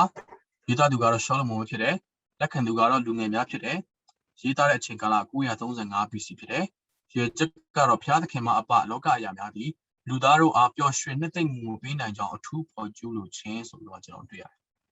်နော်ကျွန်တော်ဒီမှာရှောလမုန်ဒီဒေသနာကျမ်းနဲ့သက်ဆိုင်တဲ့နော်ဒီကောက်လို့ချက်ကိုကျွန်တော်ကြည့်တဲ့အခါမှာ၄ပိုင်းတွေ့ရတယ်ပထမတစ်ပိုင်းကသူ့ရဲ့ကိုယ်ပိုင်အတွေ့အကြုံတွေကနေထွက်လာတဲ့နော်ဒီအတွေးခေါ်တုံသင်ချက်တွေဖြစ်တယ်သူ့ရဲ့အသက်တာထဲမှာနော်ဘဝမှာသူစိတ်ကျဉ်တဲ့ဖို့အတွက်ကြိုးစားရှာဖွေခဲ့တဲ့လှုပ်ဆောင်ခဲ့တဲ့အရာတွေကတကယ်တော့နော်သူအသက်တာသူ့စိတ်နှလုံးကိုအမှုမပြေစေဘူးဆိုတော့နော်ဖျားမပါတဲ့အသက်တာဟာနော်ကျွန်တော်တို့ဒီဘဝမှာဘလောက်ပဲကျွန်တော်တို့ဒီပျော်ရွှင်မှုအတွက်စိတ်ကျဉ်တဲ့ဖို့အတွက်ဘလောက်ပဲကြိုးစားရှာဖွေ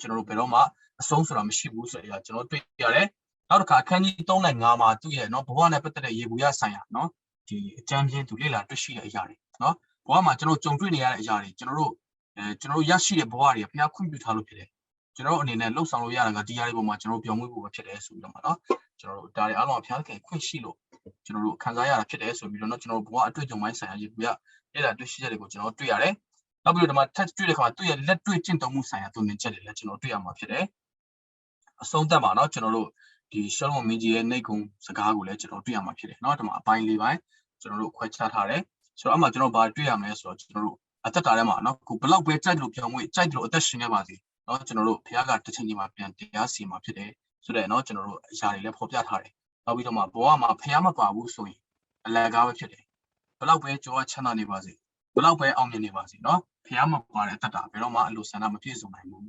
ကျွန်တော်အချင်းကြီးတက်တာပဲဖြစ်တယ်ဆိုရရပါတော့ဘဝနဲ့သက်ဆိုင်တဲ့ဒီလောကနဲ့သက်ဆိုင်တဲ့เนาะသူ့ရဲ့အတွေ့အခေါ်သူ့ရဲ့ဒီတုံတင်ချက်တွေသူ့ရဲ့လေ့လာတွေ့ရှိချက်တွေသူ့ရဲ့ကိုယ်ပိုင်အတွေ့အကြုံတွေကိုဒီမှာကျွန်တော်တို့ဒီဒေသနာကျမ်းထဲမှာသူရေးဖွဲ့ထားတယ်ဆိုတော့ကျွန်တော်တွေ့ရတယ်ဟုတ်ပြီကျွန်တော်ဒီဒေသနာကျမ်းကိုကျွန်တော်ကြည့်တဲ့အခါမှာအဓိကတွေ့ရတဲ့အရာတစ်ခုကရှာဖွေခြင်းနဲ့အနတ္တဖြစ်ခြင်းဆိုတော့လောကကြီးထဲ၌စစ်ကျင်တဲ့မှုပျော်ရွှင်မှုများအားကြိုးစားရှာဖွေခြင်းနှင့်အဆုံးမရှိသောလမ်းဖြစ်သည်လောကကြီးပုံမှန်ဖြစ်စဉ်များသည့်အနတ္တသာဖြစ်သည်ဆိုတော့ကျွန်တော်ကြည့်တဲ့အခါမှာလောကမှာကျွန်တော်တို့ကြုံတွေ့နေရတဲ့ပုံမှန်ဖြစ်စဉ်တွေကစင်ရဲချင်းချမ်းသာခြင်းတွေเนาะကျွန်တော်တို့ပျော်ရွှင်ခြင်းဝမ်းနည်းခြင်းတွေကကျွန်တော်တို့တွေ့တော့တစ်ခါလေအသက်ဆန်းအတွေ့အကြုံတွေဖြစ်ကုန်ဖြစ်နေတယ်ဒါပေမဲ့လူဘဝတစ်ခုလုံးနဲ့ရှင်းကြည့်လိုက်ရင်ဘယ်မှာအသက်ဆိုတာမရှိဘူးအားလုံးဟာเนาะဘယ်လိုခေါ်လဲ develop ပြီးဖြစ်နေတဲ့အရာတွေပဲဖြစ်တယ်အားလုံးဟာအနတ္တတွေပဲဖြစ်တယ်ဘယ်မှာအသက်ဆိုတာမရှိဘူးမြေကြီးအောက်မှာเนาะကျွန်တော်တို့ဒီ sorry ဒီနေအောက်မှာဖြစ်နေတဲ့အရာတွေအားလုံးဟာလေပေါ်မှာကြက်စားတဲ့အ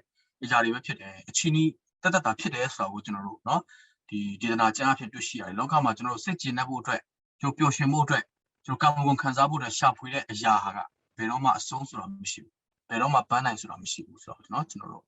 ့ဒီဒေသနာကျမ်းအဖြစ်ကျွန်တော်တွေ့ရှိရဖြစ်တယ်နောက်တစ်ချက်အနေနဲ့တေခြင်းနောက်ွယ်เนาะကျွန်တော်တို့လူဘဝအတ္တတာကြီးလန်ခီအဆုံး၌ထာဝရဘုရား၏တရားစီရင်ရှိသည်ကိုဒေသနာကျမ်းမှာထောက်ခံထားသည်เนาะကျွန်တော်တို့ဒီအချင်းလူမျိုးเนาะဒီကျမ်းပိုက်ကိုကျွန်တော်သိเนาะကြိုက်လို့ပြောမှုအသက်ရှင်ပါเนาะမင်းရတဲ့ခွင့်မှာမင်းကြိုက်တယ်လို့မင်းစိတ်တော်တိုင်းသွားလာအသက်ရှင်လို့ရတယ်ဒါပေမဲ့တစ်ချိန်ချိန်မှာဘုရားရဲ့တရားစီရင်မင်းပြုမှုတဲ့အရာမင်းရဲ့ဘဝအတ္တတာတော့ဘုရားရဲ့တရားစီရင်ရှိတယ်ဆိုတဲ့အရာတွေကိုလည်းကျွန်တော်တုတ်တန်ချမ်းထဲမှာကျွန်တော်တွေ့ရှိရပါတယ်လို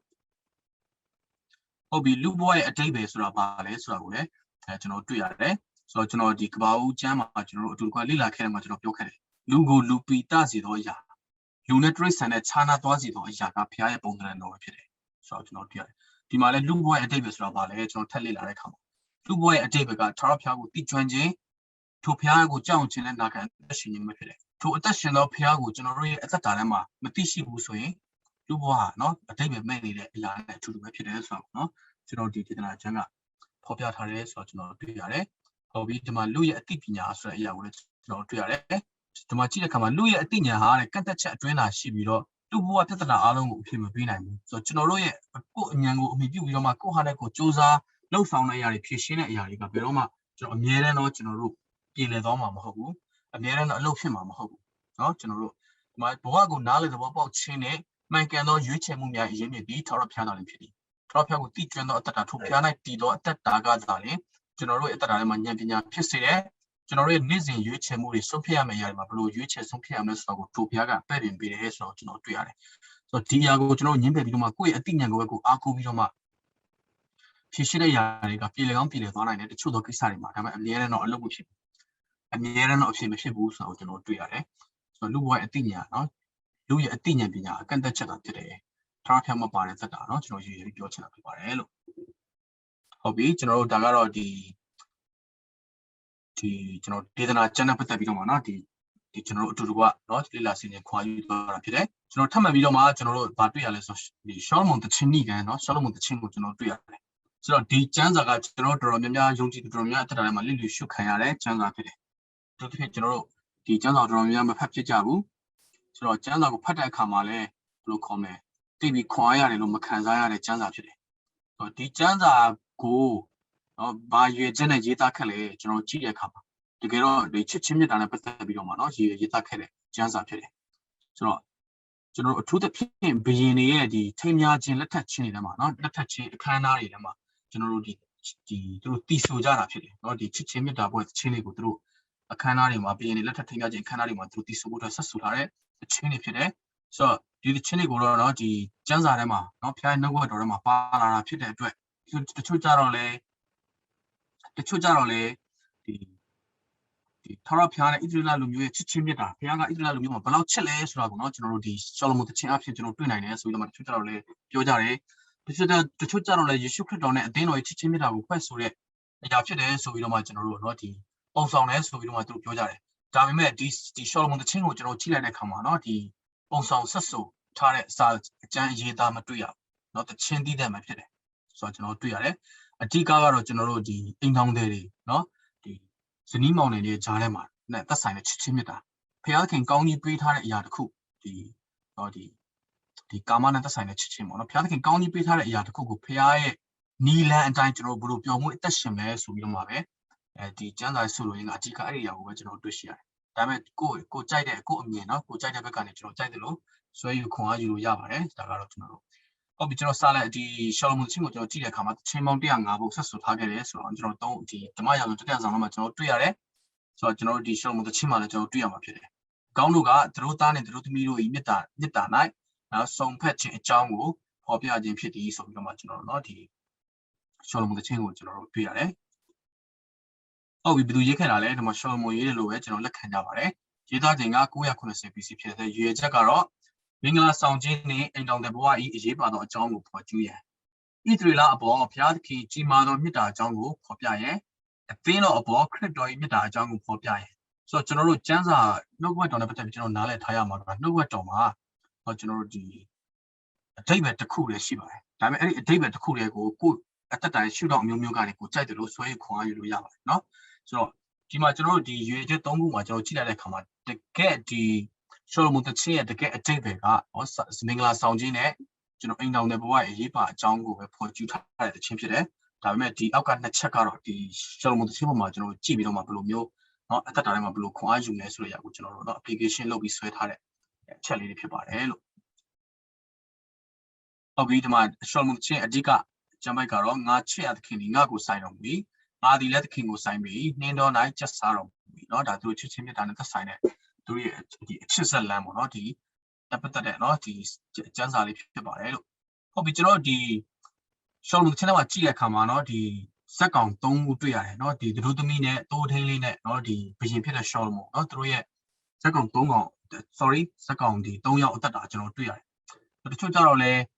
ဒီတိုးထင်းနဲ့เนาะဒီရှောလမုန်ဘရင်ကအတူတူပဲဆိုပြီးတော့မှလည်းတချို့ကအနက်ပြကြတယ်เนาะဒီမှာကြည့်တဲ့အခါမှာเนาะကျွန်တော်တို့သူတို့သားနဲ့သူတို့သမီးဒီရွှေနန်းတော်တိုင်းပထမဆုံးအကြိမ်တွေ့ဆုံတွေ့ခြင်းနဲ့ခွဲခွာခြင်းเนาะကျွန်တော်တို့အခန်းကြီး1ကနေ3မှာတွေ့ရမယ်အခန်းကြီး3ကနေ4ကိုကြည့်တဲ့အခါမှာသူတို့သားလာသည်ကိုသူတို့သမီးသိမြင်၍သူမနဲ့အတူလိုက်ပါကြရန်လူများအားဖိတ်ခေါ်ခြင်းဟုတ်ပြီ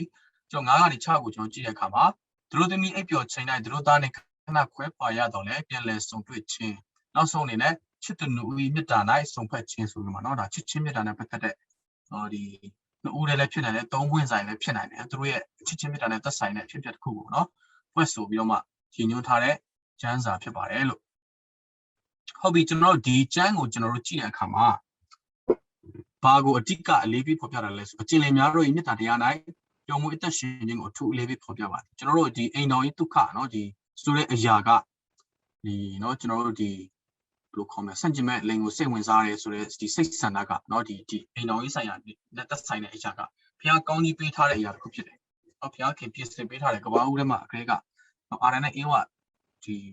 ီဖန်ဆင်းကလေးကဘုရားခင်ပြင်ဆင်ပေးထားတဲ့လက်ဆောင်တစ်ခုဖြစ်တယ်။ဒါပေမဲ့နီးမှန်လမ်းမှန်နဲ့ကျွန်တော်တို့အသုံးပြုဖို့ဖြစ်တယ်။เนาะနီးမှန်လမ်းမှန်အတိုင်းအသုံးမပြုဘူးဆိုရင်ဘုရားရှိမှာเนาะဒီအဖြစ်ဖြစ်တယ်ညှဉ်းညူခြင်းဖြစ်တယ်ဆိုတဲ့အရာကိုကျွန်တော်တွေ့ရတယ်။ဆိုတော့ဒီမှာကျွန်တော်ကြည့်တဲ့အခါမှာဒီအိမ်တော်ဒီခရစ်ယာန်အိမ်တော်မိသားစုတွေเนาะဘုရားကိုတည်ကျွမ်းတဲ့မိသားစုရဲ့ခြားထဲမှာเนาะဒီဇနီးမောင်နှံတွေခြားထဲမှာချစ်ချင်းမြတ်တာနဲ့ပျော်မွေ့ခြင်းကိုအဓိကလေးပေးဖော်ပြရဲဆိုတော့ကျွန်တော်တွေ့ရတယ်ဆိုတော့ကျွန်တော်နေထိုင်တဲ့ကဘာကြီးရှင်ခေတ်ကာလကဒီလိမ်မိုင်းဆိုင်ရာနဲ့ပတ်သက်ပြီးတော့မှကျွန်တော်စီကံမဲ့လာတဲ့အရာတွေတော့ဒီအရာတွေကိုကျွန်တော်တို့ဒီလူအတိုင်းဝိုင်းကလက်ခံလာတဲ့အရာတွေကျွန်တော်တွေ့ရတယ်ခါတလေဒီအရာနဲ့ပတ်သက်ပြီးတော့မှအသင်းတော်တွေမှာတော့မှเนาะကျွန်တော်တို့ဒီအသင်းတော်ရဲ့စီမင်းစီကံအတိုင်းအလေးနဲ့ထားပြီးတော့မှမတွန်တင်တဲ့အရာတွေဒီအရာတွေကเนาะအလေးနဲ့မထားတော့ဘဲနဲ့ဒါကတော့လူတိုင်းဖြစ်နေတာပဲငါတို့မိဘတွေတော့လည်းဖြစ်ခဲ့တယ် ငါတို့လည်းဖြစ်တယ်ငါတို့သားသမီးလည်းဖြစ်တယ်ဒါတွေကဘယ်လိုခေါ်မလဲတဘာဝတရားတွေပါဆိုပြီးတော့မှကျွန်တော်တို့လိလူရှုလာတဲ့အရာတွေဖြစ်တယ်ဒါပေမဲ့ဒီအရာတွေကဖျားရှိမှညှိညူးတဲ့အရာတွေဖြစ်တယ်သူ့ရဲ့နီးမှန်လမ်းမှန်အတိုင်းမသွားဘူးဆိုရင်ဖျားရှိမှတော့အဖြစ်ဖြစ်တဲ့အရာတွေဖြစ်တယ်ဆိုတော့ကျွန်တော်သိထားဖို့ဖြစ်တယ်ဖျားပေးထားတဲ့လက်ဆောင်တစ်ခုကိုဖျားရဲ့အလိုတော်အတိုင်းဖျားရဲ့နီလန်းအတိုင်းကျွန်တော်တို့အသုံးချပြောင်းမွေးတတ်ဖို့ဖြစ်တယ်ဆိုတော့နော်ဒီရှောလမုန်တခြင်းအဖြစ်ကျွန်တော်တွေ့ရတယ်ဟုတ်ပြီဒီမှာကျွန်တော်ကြည့်တဲ့အခါမှာအချက်၄ချက်ကျွန်တော်တွေ့ရတယ်နော်ဆိုတော့ကျွန်တော်တို့ဒီအထူးသဖြင့်နော်ဒီအိမ်တောင်တွေရဲ့ဘဝကျွန်တော်နော်ဆိုတော့ကိုယ့်ရဲ့ဘဝလက်တွဲဖို့ကိုပဲလေးပေးဂရုပြုတတ်ရင်ဖြစ်တယ်တဲ့ကျွန်တော်တို့အသက်တာထဲမှာနော်ဒီကိုယ့်ရဲ့လက်တွဲဖို့ကကျွန်တော်တို့တကယ်တော့ဒီလက်ထပ်ထိမ်းများခြင်းဆိုတာပြည်ညင်တစ်ခုဖြစ်တယ်နော်ဂရိတစ္ဆာထားတဲ့အရာတစ်ခုဖြစ်တယ်ဆိုတော့ဒီလက်ထပ်ထိမ်းများတဲ့အခါမှာလည်းကျွန်တော်တို့ဘယ်တော့မှမခွဲပါဘူးဘလို့ချင်းနေမှာဖြစ်မခွဲပါဘူးဆိုပြီးတော့မှနော်ကျွန်တော်တို့ဂရိတစ္ဆာထားတဲ့အရာတစ်ခုဖြစ်တယ်ဖခင်နဲ့ဣသရေလလူမျိုးချုပ်ဆိုခဲ့တဲ့ပြည်ညင်လူမျိုးအာဗြဟံတို့နော်ကျွန်တော်တို့ဒီနော်ဟေတို့နဲ့ချုပ်ဆိုခဲ့တဲ့ပြည်ညင်လူမျိုးနော်ဒီပြည်ညင်ဖြစ်တယ်လေးနဲ့တဲ့အရာတစ်ခုဖြစ်တယ်ဟောဆိုတော့ကျွန်တော်တို့ဒီအိမ်တောင်ကြီးဘဝမှာကျွန်တော်တို့နော်ဒီတက်တန်းရှိရှိကျွန်တော်သွားနိုင်မှုအတွက်ကကျွန်တော်တို့နော်အထူးသဖြင့်အနောက်ရှက်ကင်းဆိုတော့ကျွန်တော်ဖြတ်တန်းနိုင်မှုအတွက်ကဟောကျွန်တော်တို့ကိုယ့်ရဲ့ဖျားပေးထားတဲ့ကိုယ့်ရဲ့အိမ်တောင်ဘက်ကိုပဲကျွန်တော်တို့ view site ဟောကျွန်တော်တို့အလေးထားတတ်ဖို့ဖြစ်တယ်ဆိုတော့ကိုယ့်ရဲ့အိမ်တောင်ဘက်ကလူတူပဲဖြစ်တယ်လို့ကျွန်တော်ခွဲခြားမမြင်ဘဲနဲ့ကိုယ့်ရဲ့အသွေးကိုယ့်ရဲ့အသားဖြစ်တယ်ကျွန်တော်ကိုယ့်ရဲ့အင်္ဂါဖြစ်တယ်ဆိုတဲ့အရာကိုကျွန်တော်မြင်တတ်ဖို့ဖြစ်တယ်နော်ကျွန်တော်ကိုယ့်ရဲ့အိမ်တောင်ဘက်ကိုပဲကျွန်တော်အလေးထားဆက်ဆံတတ်ဖို့ဖြစ်တယ်ဆိုတော့ကျွန်တော်တွေ့ရတယ်ဒုတိယတစ်ချက်အနေနဲ့ကျွန်တော်အိမ်တောင်ရေးမှာကျွန်တော်တို့နော်ဒီတယောက်နဲ့တယောက်ဒီချီကျူးခြင်းအပိနှစ်သိမ့်ခြင်းတွေကကျွန်တော်အိမ်တောင်ရေးဆိုင်ရာဆက်ဆံရေးမှာကျွန်တော်မရှိမဖြစ်လိုတဲ့အရာဖြစ်တယ်ဆိုတော့လူသားတွေဖြစ်တဲ့အခါမှာကျွန်တော်တို့ဒေါသထွက်တတ်တယ်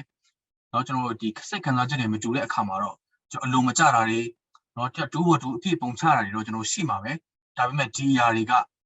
နော်ကျွန်တော်တို့ဒီအိမ်တော်ကြီးဒီຢာတွေကကျွန်တော်တို့ဘယ်လိုခေါ်မလဲအတက်နိုင်ဆုံးရှောင်ရှားရမယ့်ຢာတွေဖြစ်တယ်သူဖြင့်ကျွန်တော်တို့တူနဲ့တူရဲ့အားနည်းချက်ကိုတူခွင့်လို့ပြီးတော့မှနော်ကျွန်တော်သူလောက်တဲ့အရာပေါ်မှာချီကျူးတဲ့အပိနှစ်သိမ့်တက်ခြင်းဟာကျွန်တော်တို့အိမ်တော်ကြီးပိုင်းဆိုင်ရာမှာကျွန်တော်ဆက်ဆံရေးကောင်းမှုအတွက်မရှိဖြစ်လိုတဲ့ຢာတွေဖြစ်တယ်ဆိုတော့ကျွန်တော်တွေ့ရတယ်ထပ်မံပြီးတော့မှဖျားပြင်ဆင်ပြီးတော့လက်ဆောင်လိုက်ချင်းချင်းပြောမှုရင်ဖြစ်ပြီးကျွန်တော်စောစောကပြောခဲ့တယ်လို့ပဲဒီຢာကတော့ကျွန်တော်တို့တစ်ခါလေညှဉ်းညူတဲ့အရာဖြစ်တယ်မသက်ရှင်တဲ့အရာဖြစ်တယ်လို့ကျွန်တော်လမ်းမစာတွေးခေါ်တတ်ကြတယ်ဒီຢာကဖျားသခင်ပြင်ဆင်ပေးထားတဲ့ဖျားသခင်ဖန်ဆင်းပေးထားတဲ့လက်ဆောင်ပါဒီຢာကိုကျွန်တော်တို့ညီမှန်လမ်းမှန်နဲ့ကျွန်တော်အသုံးချပြီးတော့မှဒီຢာပေါ်မှာပြောမှုဖို့ပဲဖြစ်တယ်ဖျားရှင်မှာကောင်းမင်္ဂလာဖြစ်ဖို့ပဲဖြစ်တယ်ဆိုတော့ကျွန်တော်တွေ့ရတယ်ကျွန်တော်ဒီစရုပ်ထားတဲ့ချက်အနေနဲ့အိမ်တော်မှုဒီဗြိဉ္ဉ်တစ်ခုဖြစ်တော့ကြောင့်တွေ့ကြုံလာနိုင်သောအခက်အခဲများပေါ်ချစ်ချင်းဖြစ်တာဖြစ်ရှိရင်ဖြစ်တယ်ကွာရှင်းပြဆဲခြင်းအဖြစ်မဟုတ်ပါနော်ကျွန်တော်တို့တယောက်နဲ့တယောက်အလိုမကျမှုတွေကြုံတွေ့လာတဲ့အခါမှာတော်ပြီးနော်မပေါင်းနိုင်တော့ဘူးဆိုပြီးမှတယောက်နဲ့တယောက်လိုမျိုးပြောတတ်ကြတယ်ကိုယ်စိတ်တင်ကဖြစ်လာတဲ့အရာပေါ်မှာကျွန်တော်တို့နော်ဒီစိတ်သဘောထားကိုကျွန်တော်အလိုလိုက်ပြီးတော့မှဒီအရာတွေကကျွန်တော်တို့နော်ဒါတကယ်တော့ဒီပြဿနာရဲ့အဖြေမဟုတ်ဘူးကွာရှင်းပြဆဲခြင်းဟာနော်ကျွန်တော်တို့ဒီအိမ်တော်ရေးမှာကြုံတွေ့ရတဲ့ပြဿနာရဲ့အဖြေမဟုတ်ဘူးရှင်နဲ့တော့အချိန်ယူပြီးတော့မှချစ်ချင်းမြတ်တာနဲ့ပဲကျွန်တော်ဖြည့်ရှင်းပြီးတော့မှဖခင်ကျွန်တော်တို့ကိုပြင်ဆင်ပေးထားတဲ့ဒီအိမ်တော်ရေးပုံမှာကျွန်တော်ခိုင်မာနဲ့ကျွန်တော်ပြောမှုအသက်ရှင်တဲ့ဖို့ဖြစ်တယ်ဆိုတော့ကျွန်တော်ဒီဘယ်လိုခေါ်မလဲဒီရှောလမုန်တခြင်းအဖြစ်ကျွန်တော်အတူတူကစင်ကြယ်လေ့လာသွားတာဖြစ်ပါတယ်လို့ဟုတ်ပြီဒါကတော့ကျွန်တော်တို့ဒီကြပြလင်္ကာကျမ်း9အုပ်ပြီးသွားပြီဖြစ်ပါတယ်ကျွန်တော်လေ့လာခဲ့တာပညာတိကျမ်း9ကျမ်းပြီးသွားပြီဣသရေလလူမျိုးတွေရဲ့တမိုင်းနဲ့ပတ်သက်တဲ့ကျမ်း12ဆောင်ပြီးသွားပြီနောက်ပြီးတော့ကျွန်တော်တို့ဒီကြပြလင်္ကာကျမ်း9ဆောင်လည်းပြီးသွားပြီဖြစ်ပါတယ်ယောဘဝတ္ထုကနေကျွန်တော်တို့ဒီရှောလမုန်တခြင်းအထိเนาะကျွန်တော်တို့9ဆောင်ပြီးသွားဖြစ်တယ်အခုကတော့ကျွန်တော်တို့ဒီ prophet ကျမ်းတွေကိုကျွန်တော်ဆက်လက်လေ့လာမှာဖြစ်ပါတယ် prophet ကျမ်းတွေကိုကျွန်တော်ကြည့်တဲ့အခါမှာအချက်၄ချက်ပုံမှာခြေခံထားရတယ်เนาะဆိုတော့ဒီသူတို့ရဲ့အဖြစ်ပုံဒီဖျားရဲ့လူရဲ့အသက်တာထဲမှာနော်လှုပ်ဆောင်နေတဲ့အဖြစ်ပုံမှာဖျားရဲ့အမျက်ဒေါသကျွန်တော်တွေ့ရမယ်ထပ်မံပြီးတော့မှအဲ့ဒီအဖြစ်ပုံမှာဖျားရဲ့တရားစီရင်ခြင်းဆိုတဲ့အရာကိုကျွန်တော်တွေ့ရမယ်ပြီးတော့မှနောင်တရတယ်ဆိုရင်ပြန်ခွင့်လို့မယ်ဆိုတဲ့နော်ဖျားရဲ့ခွင့်လို့ခြင်းတဲ့အတူအနာဂတ်ကာလမှာနော်ဘယ်လိုပဲတရားစီရင်သွားပါစေဘယ်လိုပဲတရားစီရင်ခြင်းမှုဖြစ်ပါစေအနာဂတ်မှာမင်းတို့ကပြန်လဲသိမ်းဆဲမယ်ဆိုတော့ပြန်လဲသိမ်းဆဲရေးဆိုင်ရာအချက်၄ချက်ကိုကျွန်တော်တို့နော်ဒီအနာဂတ်ကျမ်းတွေကိုကျွန်တော်ဖတ်သွားတဲ့အခါမှာအချက်၄ချက်ကိုပဲအထူးသဖြင့်ဒီ prophet ကျမ်းတွေပေါ့နော်အချက်၄ချက်ကိုပဲကျွန်တော်အခြေခံထားဆိုကျွန်တော်တွေ့ရတယ်အထူးသဖြင့်ဘယ်ကာလတွေမှာသူဖြစ်ခဲ့တာလဲကျွန်တော်ကြည့်တဲ့အခါမှာဒီဣသရေလလူမျိုးတွေနော်တောင်နဲ့မြောက်ကွဲသွားတဲ့အချိန်မှာအထူးသဖြင့်အဖြစ်တွေဆိုးရွားလာတယ်နော်ဘယ်လိုခေါ်မလဲဘယင်တွေကပါအစနော်ကျွန်တော်တို့ဒီမိုင်းနဲ့ကိုယ်ခံမှုတွေသူတို့ရဲ့ပြည်ထဲကိုတွင်းလာတယ်တခါရစ်ပရိုက်တွေကပါအစနော်သူတို့မဖြောက်မတော့ဘူးနော်ကျွန်တော်တို့ဒီဘာသာတရားပေါ်မှာသူတို့နော်ဒီကိုယ်ွယ်ချင်းတွေပေါ်မှာသူတို့ဒီတက်ရှင်တဲ့အမှုအချင်းတွေနဲ့သူတို့မသွားတော့ဘူး တခါတော့ဒီပြည်သူပြည်သားတွေရှိပါကျွန်တော်ကူးဆက်လာတဲ့အခါမှာအရန်ကိုအဖြစ်တွေကဆွေးနွေးလာတဲ့အခါမှာဘုရားကဒီ prophet တွေကိုစစ်လို့ပြီးတော့မှအဖြစ်ကနေနောင်တရဖို့ဘုရားအမျက်ဒေါသဖြစ်နေတယ်ဘုရားတရားစီရင်လာတော့မယ်နော်ပြောတယ်ဆိုတော့ဒီအရာတွေကိုကျွန်တော်ပြန်မှတ်တမ်းတင်ထားတာဖြစ်တယ်အချိန်ကာလ3ခုကိုကျွန်တော်တွေ့ရမှာဖြစ်တယ်ဣသရေလလူမျိုးတွေကိုကျွန်တော်တို့ဒီဘုရားတရားစီရင်ခြင်းမခံရခင်အထူးသဖြင့်ဒီဘာဘူးလုံနော်ဘာဘူးလုံတို့ဒီအာရှုရိတို့ရဲ့ဒီဖန်စီတိန်ဆောင်ခြင်းမခံရခင်နော်ဒီဘယ်လိုခေါ်မလဲဖန်စီခြင်းမတိုင်ခင် prophet များဆိုပြီးတော့မှအခါရှိတယ်ဖန်စီခြင်းကာလအတွင်းမှာဖန်စီခြင်းခံရတဲ့ကာလအတွင်းမှာဟောတဲ့ prophet တွေရှိတယ်ဒီဖန်စီတိန်ဆဲခြင်းပြီးသွားပြီးပြန်လွတ်လာတဲ့အချိန်မှာဟောတဲ့ prophet တွေရှိတယ် prophet เนาะအချိန်ကာလပုံမူတည်ပြီးတော့မှ prophet เนาะ3မျိုး3စားကျွန်တော်တွေ့ရပါတယ်ဆိုတော့ကျွန်တော်တို့ဒီ prophet ကြီး prophet ငယ်ဆိုပြီးတခါပြန်ခွဲတယ်အဓိကကတော့သူတို့ရဲ့เนาะဒီအသက်ကြီးလို့เนาะသူတို့ဘယ်လိုခေါ်မလဲပို့ပြီးတော့မှမြင့်လို့ဆိုပြီးတော့မှခွဲခြားတာမဟုတ်ဘဲနဲ့သူတို့အမှုတော်ဆောင်ခဲ့တဲ့အချိန်ကာလသူတို့ရဲ့သတင်းစကားတွေပုံမှာကျွန်တော်ကြည့်ပြီးတော့မှအချိန်ကြာအသုံးပြုခဲ့တဲ့ prophet တွေเนาะဘုရားအသုံးပြုခဲ့တဲ့ prophet တွေကို prophet ကြီးဆိုပြီးမှက၅ချက်ပြန်ခွဲတယ်ကျွန်တော်ဟေရှာယเนาะကျွန်တော်တို့ဒီယေရမိဒီငိုကျွေးမိတန်းချင်းเนาะဒီယေဇကျေလဒန်လာဆိုပြီးတော့တခါပြန်ခွဲတယ်နောက်ပြီးတော့မှဒီဘုရားသခင်เนาะအချိန်အတူခဏလေးတရင်ကအသုံးပြုခဲ့တဲ့ prophet တွေတော့ကျွန်တော် prophet ငယ်ဆိုပြီးမှဆက်နေချမ်းကျွန်တော်တွေ့ရမှာဖြစ်တယ်ဆိုတော့ကျွန်တော်တို့ဒီညမှာကျွန်တော်တို့เนาะဒီအချိန်ရတော့ဒီလေးလာတော့မှာဖြစ်တယ်တကယ်လို့ဒီညမှာကျွန်တော်မပြီးခဲ့ဘူးဆိုရင်နောက်တစ်ပတ်မှာเนาะနောက်တစ်ပတ်တစ်ချိန်လောက်ယူပြီးတော့မှကျွန်တော်တို့ channel prophet တွေကျွန်တော်နှိုင်းရှင်เนาะ prophet အားလုံးကိုနှိုင်းရှင်ပြီးတော့မှကျွန်တော်တို့เนาะဒီအကြံဖြေလေးလာတော့မှာဖြစ်ပါတယ်လို့ကျွန်တော်တို့ဟုတ်ပြီဒီမှာကြည့်တဲ့အခါမှာဒီဟေရှာယက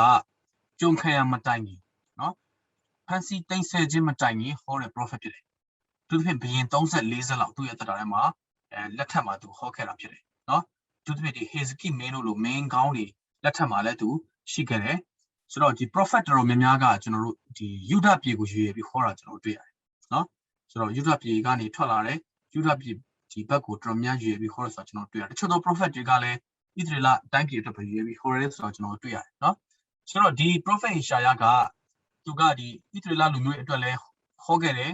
ယူဒပြည်အတွက်လည်းဟောခဲ့တယ်ဆိုတော့ဒါပေမဲ့သူဘာကြုံတွေ့ခဲ့ရလဲဆိုတော့သူအသက်တာထဲမှာအဲ့ဒီ sorry တစ်ချက်ကြော်ပါပြီเนาะဣသရေလလူမျိုးတွေဖြတ်စည်းခံရခြင်းကိုသူအသက်တာမှာမျက်ဝါးထင်ထင်တွေ့မြင်ခဲ့ရတယ်ဒါပေမဲ့ယူဒပြည်ဖြတ်စည်းခံရခြင်းကိုတော့သူအသက်တာထဲမှာမတွေ့ကြုံခဲ့ရတဲ့ prophet ဖြစ်တယ်เนาะဣသရေလအတွက်လည်းဟောခဲ့တယ်ယူဒပြည်အတွက်လည်းဟောခဲ့တယ်တော့အထူးသဖြင့်ကျွန်တော်တို့ဒီ Hizkiah မင်းလက်ထက်မှာကျွန်တော်အများဆုံးတွေ့ရမှာဖြစ်တယ်เนาะကျွန်တော်တို့ဒီနိုင်ငံအတွက်ကိုကြွေပြီးဟောခဲ့ပြီမဲ့ဒီ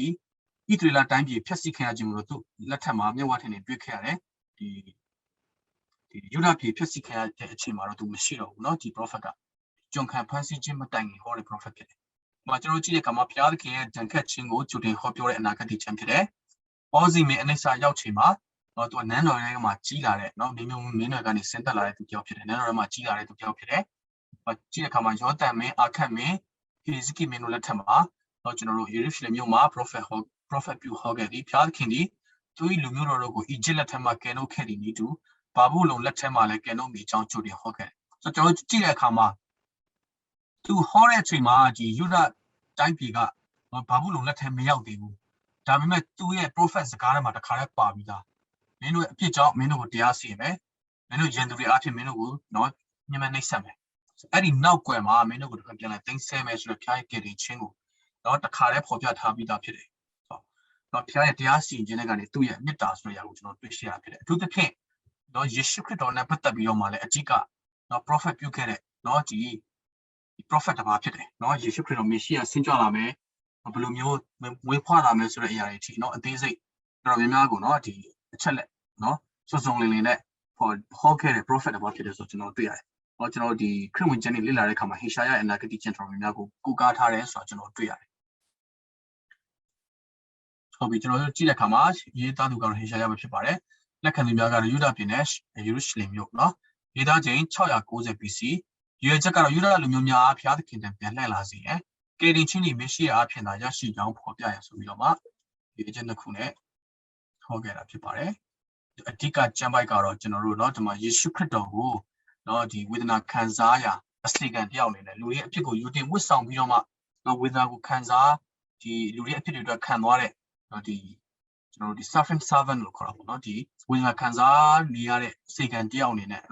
ဖော်ကျူးပြီးတော့မှဒီ prophet ပြုထားတဲ့ကျမ်းစာသားလေးဖြစ်တယ် ထိုသူဒီငါတို့လွန်ကျူးခြင်းအဖြစ်များကြောင့်နာကျင်စွာထိုးခြင်းနှိပ်စက်ခြင်းကိုခံရလေ၏ငါတို့ညင်သက်ချင်းချမ်းသာကိုဖြစ်စေသောဆုံးမခြင်းသည်သူ့အပေါ်သို့ရောက်၍သူခံရသောတန်ခြင်းအဖြစ်ငါတို့သည်အနာပြောက်လျက်ရှိကြ၏တော့ကျွန်တော်တို့ဒီအဓိကဒီမှာပြောချင်တာကတော့ကျွန်တော်တို့ရဲ့ဒီဝိညာဉ်ရေးအနာကိုအဓိကရည်ရွယ်ပြီးပြောချင်တာပါเนาะအဖြစ်နဲ့သက်ဆိုင်တဲ့အနာကိုเนาะအဓိကရည်ရွယ်ပြီးပြောချင်တယ်ဆိုတော့ကျွန်တော်တွေ့ရတယ်เนาะဒီချမ်းပိုက်ကပြိုက်ကတဲ့ချင်းကိုယဉ်ညွှန်းတယ်เนาะကတဲ့ချင်းအတွက်အပြိုက်အတိခံခြင်းကိုယဉ်ညွှန်းတဲ့ချမ်းပိုက်ဖြစ်ပါတယ်ဒီမှာကြည့်တဲ့အခါမှာကျွန်တော်အပိုင်းနှစ်ပိုင်းတွေ့ရမှာဖြစ်တယ်တရားစီရင်ဆိုင်ရာဟောပြောမှုများကိုကျွန်တော်1ကနေ39ထိတွေ့ရတယ်40ကနေ66ကတော့အားပေးနှစ်သိမ့်ခြင်းဆိုင်ရာဟောပြောချက်များအထူးသဖြင့်เนาะကျွန်တော်တို့ဒီမေရှိယကြွလာခြင်းနဲ့ပတ်သက်ပြီးတော့မှအဓိကเนาะဒီဒုတိယပိုင်းမှာကျွန်တော်တွေ့ရတယ်ပထမပိုင်းမှာကျွန်တော်ကြည့်တဲ့အခါမှာကျွန်တော်တို့ဒီဣသရေလလူမျိုးနဲ့ယူဒလူတွေလုပ်တဲ့အဖြစ်တွေကိုဖော်ပြပြီးတော့ပါကျွန်တော်တို့ဒီအခန်းကြီး6လောက်ပါเนาะဘုရားကသူ့ကိုအမှုတော်မြတ်အတွက်ခေါ်တယ်เนาะငါရဲ့အမှုတော်မြတ်အတွက်သူ့ကိုဆင်လို့ရမှာဘုရားရဲ့တန်ရှင်ခြင်းကိုသူ့အတ္တထဲမှာယူပါအောင်เนาะသူတကယ်တွေ့မြင်ရပြီးတော့မှဘုရားရဲ့ခေါ်ခြင်းကိုသူခံရတယ်ဆိုတဲ့အရာကိုဖော်ပြထားတယ်အဲ့ဒါပြီးတဲ့အခါမှာတော့ကျွန်တော်တို့ဒီဖျားရဲ့လူမျိုးတော်အပေါ်မှာเนาะကျွန်တော်တို့ဒီဆိုးရွားတာဆက်ဆံခဲ့တဲ့အတိုင်းတစ်ပါးသားတွေပေါ်မှာလည်းဖျားရဲ့တရားစီရင်ရှိရဲဆိုတော့ကျွန်တော်တွေ့ရတယ်เนาะဒီမှာတရားစီရင်တဲ့ကနေဖျားရည်ရွယ်ချက်တဲ့အတူကျွန်တော်တို့ဒီယေရုရှလင်မှာရှိတဲ့เนาะဒီယူဒလူတွေအသက်တာထဲမှာဖျားကိုအားကိုးရမယ့်အစားเนาะဘယ်လိုခေါ်မလဲဒီတခြားသောသူတွေကိုเนาะ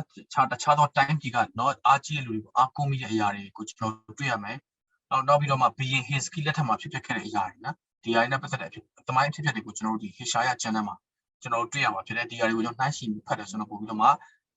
နားလေသဘောပေါက်လွယ်မှာဖြစ်ပါတယ်အထူးသဖြင့်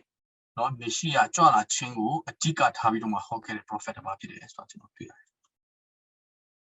်ဟုတ်ပြီဒီကျမ်းမှာအဓိကတွေ့ရတဲ့အချက်နော်ဒီမှာဒီ prophet ကျမ်းတွေကိုကျွန်တော်ဖတ်တဲ့အခါမှာအကြောင်းအရာတွေကတော့ထပ်နေပါတယ်အဲ့ဒီအကြောင်းအရာထပ်နေတဲ့ຢာတွေကိုကျွန်တော်ဖယ်ပြီးတော့မှเนาะဒီမတူညီတဲ့ဟာတွေကိုကျွန်တော်ခွဲခြားပြီးတော့မှဖော်ပြပေးထားပါတယ်အဓိကရည်ရွယ်ချက်ကတော့ဒီအဓိကတွေ့ရတဲ့အကြောင်းအရာတစ်ခုကတော့တန်ရှင်ခြင်းထာဝရဘုရားသည်အရာအလုံးအထက်ချီးမြှောက်ခြင်းကိုခံထား၍သူ၏ပြည့်စုံခြင်းသည်အပြစ်နိုင်ညှဉ်းညူသောလူသားတို့နှင့်လုံးလုံးလျားလျားဆန့်ကျင်နေသည်သူ၏တန်ရှင်ခြင်းသည်လူသားတို့၏ကိုကျင့်ကြံပိုင်းဆိုင်ရာစံများဖြစ်သည်တဲ့เนาะကျွန်တော်တို့ဘုရားရဲ့တန်ရှင်ခြင်းကိုအဓိကအလေးပေးဖော်ပြရတယ်เนาะဒီကျမ်းစာဖြစ်တယ်ဆိုတော့လည်းကျွန်တော်တွေ့ရတယ်ဟုတ်ပြီဒုတိယချက်အနေနဲ့မေရှိယနဲ့မျှော်လင့်ခြင်းထာဝရဘုရားသည်မေရှိယကိုစေလွှတ်ကသစ္စာရှိသောညီသက်ချင်းအရှင်အဖြစ်လူမျိုးတော်အပြန်လဲသိမ်းဆည်းခြင်းနဲ့နိုင်ငံတော်ကိုတည်ထောင်ခြင်းအားကြိုတင်ဖော်ပြထားသလိုအဖြစ်များအားလုံးပြုဆောင်သွားပြီးအစေခံနေဖြစ်လဲကြိုတင်ဖော်ပြထားသည်ဒီမှာကြည့်ရခါမှာနော်ဒီမေရှိယကိုနော်ပုံစံနှမျိုးနဲ့ဖော်ပြထားတယ်နော်နိုင်ငံတော်ပြန်လဲတည်ထောင်ပြီးတော့မအုပ်စိုးမဲ့အရှင်အနေနဲ့ဖော်ပြထားသလိုမျိုးလူတွေရဲ့အဖြစ်ကိုယူတင်ဝတ်ဆောင်သွားမဲ့အစေခံနော်အနေနဲ့လဲဖော်ပြထားတဲ့ဆိုတော့ကျွန်တော်တွေ့ရတယ်။ဒါကျွန်တော်တို့ဒီမျောလင့်ခြင်းနဲ့သက်ဆိုင်တဲ့နော်ဒီရှိရကြွလာခြင်းကိုမျောလင့်ခြင်းနဲ့သက်ဆိုင်တဲ့ຢာတွေကိုလည်းကျွန်တော်တို့ဒီဟေရှာယကျမ်းထဲမှာတွေ့ရတယ်ဆိုတော့ကျွန်တော်တွေ့ရတယ်။ဟုတ်ပြီကျွန်တော်တို့စင်ကြင်ရဲ့ကျွန်တော်အသက်တာထဲမှာဒီဟေရှာယအနာဂတ်ကျမ်းအဖြစ်ဖျားပေးထားတဲ့ကယ်တင်ခြင်းနီလာနော်ယေရှုခရစ်တော်အားဖြင့်ပါဖြစ်တယ်။တခြားနီလာမရှိဘူး။ကယ်တင်ခြင်းနဲ့ပတ်သက်လာရင်ကျွန်တော်ဒုတိယအခွင့်အရေးမပြင်ဆင်ထားဘူးဆိုတော့ကျွန်တော်တွေ့တယ်။နော်ကျွန်တော်တို့အသက်တာထဲမှာစင်ကြင်ဖို့ကကျွန်တော်တို့အသက်တာထဲမှာဒီကယ်တင်ခြင်းကိုကိုယ့်အသက်တာထဲမှာရရှိခံစားရတယ်ဆိုရင်ဒီအရာကိုကျွန်တော်ကျေးဇူးချီးမွမ်းဖို့ပဲဖြစ်တယ်။ဘုရားရဲ့ကျေးဇူးတော်ကိုသိတဲ့စိတ်နဲ့ကျေးဇူးတရားထဲမှာကျွန်တော်ဆက်လက်ကျင့်လက်အသက်ရှင်ဖို့ပဲဖြစ်တယ်။ဘုရားရဲ့ကယ်တင်ခြင်းခံရခြင်းအတွက်ကျေးဇူးတော်ချီးမွမ်းဖို့ပဲရှိတယ်။ကိုယ့်အသက်တာမှာဘာမှပြန်လှုပ်ဆောင်လို့မရဘူးဆိုတော့ကျွန်တော်တွေ့ရတယ်နော်။ကယ်တင်ခြင်းအတွက်လူဘက်ကနေဘာမှလှုပ်ဆောင်လို့မရဘူး။ဘုရားပေးတဲ့ຢာတစ်ခုဖြစ်တဲ့အတွက်ကျေးဇူးတော်ချီးမွမ်းခြင်းနဲ့ပဲသူ့ရဲ့ကျေးဇူးတော်နော်ကိုနားလည်သဘောပေါက်ခြင်းအသက်တာထဲမှာကျွန်တော်ဆက်လက်ပြီးတော့မှကြီးထွားခြင်းအသက်ရှင်ဖို့ဖြစ်တယ်။ဘာကြောင့်လဲဆိုတော့ကယ်တင်ခြင်းဟာဒုတိယအခွင့်အရေးမရှိဘူးနီလန်တစ်ခုလည်းရှိတယ်ဆိုတော့ကျွန်တော်တို့နော်ဒီဆိုင်ရအနာဂတ်ကျမ်းအဖြစ်ကျွန်တော်တွေ့ရှိရတယ်ဒုတိယတစ်ချက်အနေနဲ့အပြည့်အဖို့ခကြီးမားပုံကိုနားလည်သဘောပေါက်ခြင်းဒါကဘာလို့ပြောချင်တာလဲဆိုတော့ကျွန်တော်တို့ဒီဟေရှာယအနာဂတ်ကျမ်းထဲမှာအဓိကဘာပြောရလဲဆိုတော့ယေရှုခရစ်ဟာနော်ဒီမေရှိယကလူတွေရဲ့အပြစ်ကိုယူတင်ဝတ်ဆောင်ရဆိုတဲ့အရာနော်သူဘယ်လိုမျိုးညှဉ်းပန်းနှိပ်စက်ခြင်းခံရလဲဆိုတဲ့အရာတွေပေါ့နော်တချို့နော်အချက်လက်ကြပြောထားတာကျွန်တော်တွေ့ရတယ်ဒီကျမ်းအဖြစ်ကျွန်တော်တို့ဆင်ခြင်ရဖို့ကအပြည့်အဖို့ခဘယ်လောက်ကြီးမားလဲဆိုတော့ကျွန်တော်နားလည်သဘောပေါက်ဖို့ဖြစ်တယ်တမိုးထားတတ်ဖို့ဖြစ်တယ်ကျွန်တော်ဓမ္မဟောင်းခက်မှာကျွန်တော်တို့နော်ဒီပညာတိကျမ်းတွေမှာကျွန်တော်တို့နော်ဣသရေလလူမျိုးရဲ့တမိုင်းတစ်လျှောက်သူတို့ရုပ်ပူဇော်တဲ့အရာတွေကိုကျွန်တော်တို့တောက်လျှောက်လေ့လာခဲ့ပြီးဖြစ်တယ်အပြည့်အဖို့ခကနော်ဖျားလွယ်လွယ်နဲ့ဘယ်လိုခေါ်မလဲဒီအပြည့်နဲ့ပတ်သက်လိုက်ဘယ်တော့မှသဘောထားမကြီးဘူးဆိုတာတွေ့ရတယ်နော်ကျွန်တော်တို့လူသားတွေအပြည့်အတွက်လည်းကျွန်တော်တို့ယေရှုခရစ်တော်ကိုယ်တိုင်နော်ဘယ်လိုခေါ်လဲအဖို့ခပေးပြီးတော့မှနော်ညမနှိမ့်ဆက်ခြင်းနော်လူရဲ့စွန့်ပစ်ခြင်းကိုကျွန်တော်ခံပြီးတော့မှနော်ဒီလူရဲ့အဖြစ်တွေကိုယူတင်ဝတ်ဆောင်သွားတယ်ဆိုတဲ့အရာနော်ကျွန်တော်တို့အသက်တာထဲမှာနားလည်သဘောပေါက်ဖို့ဖြစ်တယ်ကျွန်တော်တို့ရရှိထားခံစားထားတဲ့အရာကနော်ကျွန်တော်တို့တန်ဖိုးမဲ့တဲ့အရာမဟုတ်ဘူး တန်ဖိုးရှိတဲ့အရာတစ်ခုဖြစ်တယ်ဆိုတဲ့အရာနော်ယေရှုခရစ်တော်ကိုယ်တိုင်ဖို့ခပေးပြီးတော့မှရွေးဝယ်ထားတဲ့အရာဖြစ်တယ်ဆိုတော့ကျွန်တော်တို့အသက်တာထဲမှာနားလည်သဘောပေါက်ပြီးထိုကျေးဇူးတရားကိုသိတဲ့စိတ်နဲ့ဆက်လက်ပြီးတော့မှကျင့်လည်သက်ရှင်မှုပဲဖြစ်တယ်ဆိုတော့ကျွန်တော်တို့နော်ဒီဟေရှာယကျွန်တော်တို့ဒီအနာဂတ်ကျမ်းအဖြစ်တွေ့ရှိရတယ်ဟုတ်ပြီကျွန်တော်တို့ဒီယေရမိကျမ်းတော့ပြီးအောင်မသွားတော့ဘူးเนาะအချိန်ကပြည့်တော့မယ်ဆိုအနေချင်းလေးပြောပြချင်တယ်ဟေရှာယပြီးသွားတဲ့အခါမှာဒီယေရမိဆိုတဲ့ပုံကိုတက်လာတယ်เนาะယေရမိကျတော့သူကဒီယူဒပြည်ရဲ့ဖြက်စီခြင်းခံရခြင်းကိုသူမျက်စိသူမျက်ဝါးထင်နေတွေ့မြင်ခဲ့ရတဲ့ prophet ဘာဖြစ်လဲเนาะသူကဒီယူဒပြည်ဖြက်စီခြင်းမခံရခင်မှာပေါ်လာတဲ့ prophet ဖြစ်တယ်ယူဒပြည်နဲ့သက်ဆိုင်ပြီးတော့မှနောက်ဆုံးသော prophet ပြုချက်တွေကိုဟောခဲ့တဲ့ prophet ဖြစ်တယ်နော်ငိုကြွေးခြင်းနဲ့ဘယ်လိုခေါ်မလဲငိုကြွေးခြင်း prophet ဆိုပြီးတော့မှလည်းနာမည်ကြီးတယ်ဒီလူတွေရဲ့အဖြစ်ကိုနော်ဖျားဘယ်လိုခေါ်မလဲဖျားရှိမှနော်သူဝင်ချတောင်းပန်ပြီးငိုကြွေးခဲ့တဲ့အရာတွေလည်းအများကြီးရှိတယ်နောက်တစ်ခါထပ်မံပြီးတော့မှယေမိမြေကျမ်းစကားမှာဒီယေရုရှလင်မြို့ဖျက်ဆီးခံရတဲ့အရာအခြေအနေကိုသူမြင်တွေ့တဲ့အခါမှာသူ့နှလုံးသားကြေကွဲပြီးတော့မှနော်ဒီငိုကြွေးခဲ့တဲ့ကျမ်းစာကိုလည်းကျွန်တော်တွေ့ရမှာဖြစ်တယ်နောက်ပြီးတော့မှဒီစိုးညစ်တဲ့ဘင်းတွေလက်ထက်မှာနော်အထူးသဖြင့်ဒီမင်းကောင်းဒီယူဒပြည်မှာရှိတဲ့ကျွန်တော်ဒီဖြောက်မှတ်တဲ့မင်းဒီယောရှိမင်းပေါ့နော်ယောရှိမင်းလက်ထက်မှာသူမှီလိုက်တယ်ဒါပေမဲ့အဲ့ဒီနောက်ကွယ်မှာနော်စိုးညစ်တဲ့မင်းတွေလက်ထက်ကိုရောက်လာတယ်သူ့ရဲ့ prophet ပြုချက်တွေကြောင့်နော်သူ့ကိုညှဉ်းပန်းနှိပ်စက်တဲ့အရာတွေနော်ဒီရှုံချတဲ့အရာတွေလည်းသူကြုံတွေ့ခဲ့ရတယ်နော်ဒီအမှုတော်မြတ်ကြောင့်ဆိုတော့ဒီ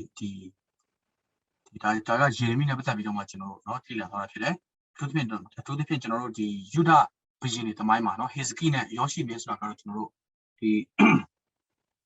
ဒီစိုးညစ်တဲ့ဘင်းတွေကြားထဲကနေနော်ဖြောက်မစွာအသက်ရှင်ခဲ့တဲ့ဘင်းတွေဖြစ်တယ်ဆိုတော့ဟေဇကိမင်းကတော့ကျွန်တော်တို့ဟေရှာယလက်ထက်မှာပြီးသွားပြီဖြစ်တယ်အခုယောရှိမင်းလက်ထက်ကိုဒီယေရမိကမှီလိုက်တာဖြစ်တယ်နော်သူတို့အကြောင်းတွေကိုသိချင်တော့ကျွန်တော်တို့ဒီနော်ဒီဓမ္မရာဆိုရင်ကျွန်တော်တို့ဇရောထဆောင်မှာကျွန်တော်တွေ့ရမှာဖြစ်တယ်နော်ဒီအဲ့ဒီအရာလေးနဲ့ကျွန်တော်နှိုင်းယှဉ်ပြီးဖတ်တာဆိုပို့ပြီးတော့မှနားလဲသဘောပေါက်လွယ်မှာဖြစ်တယ်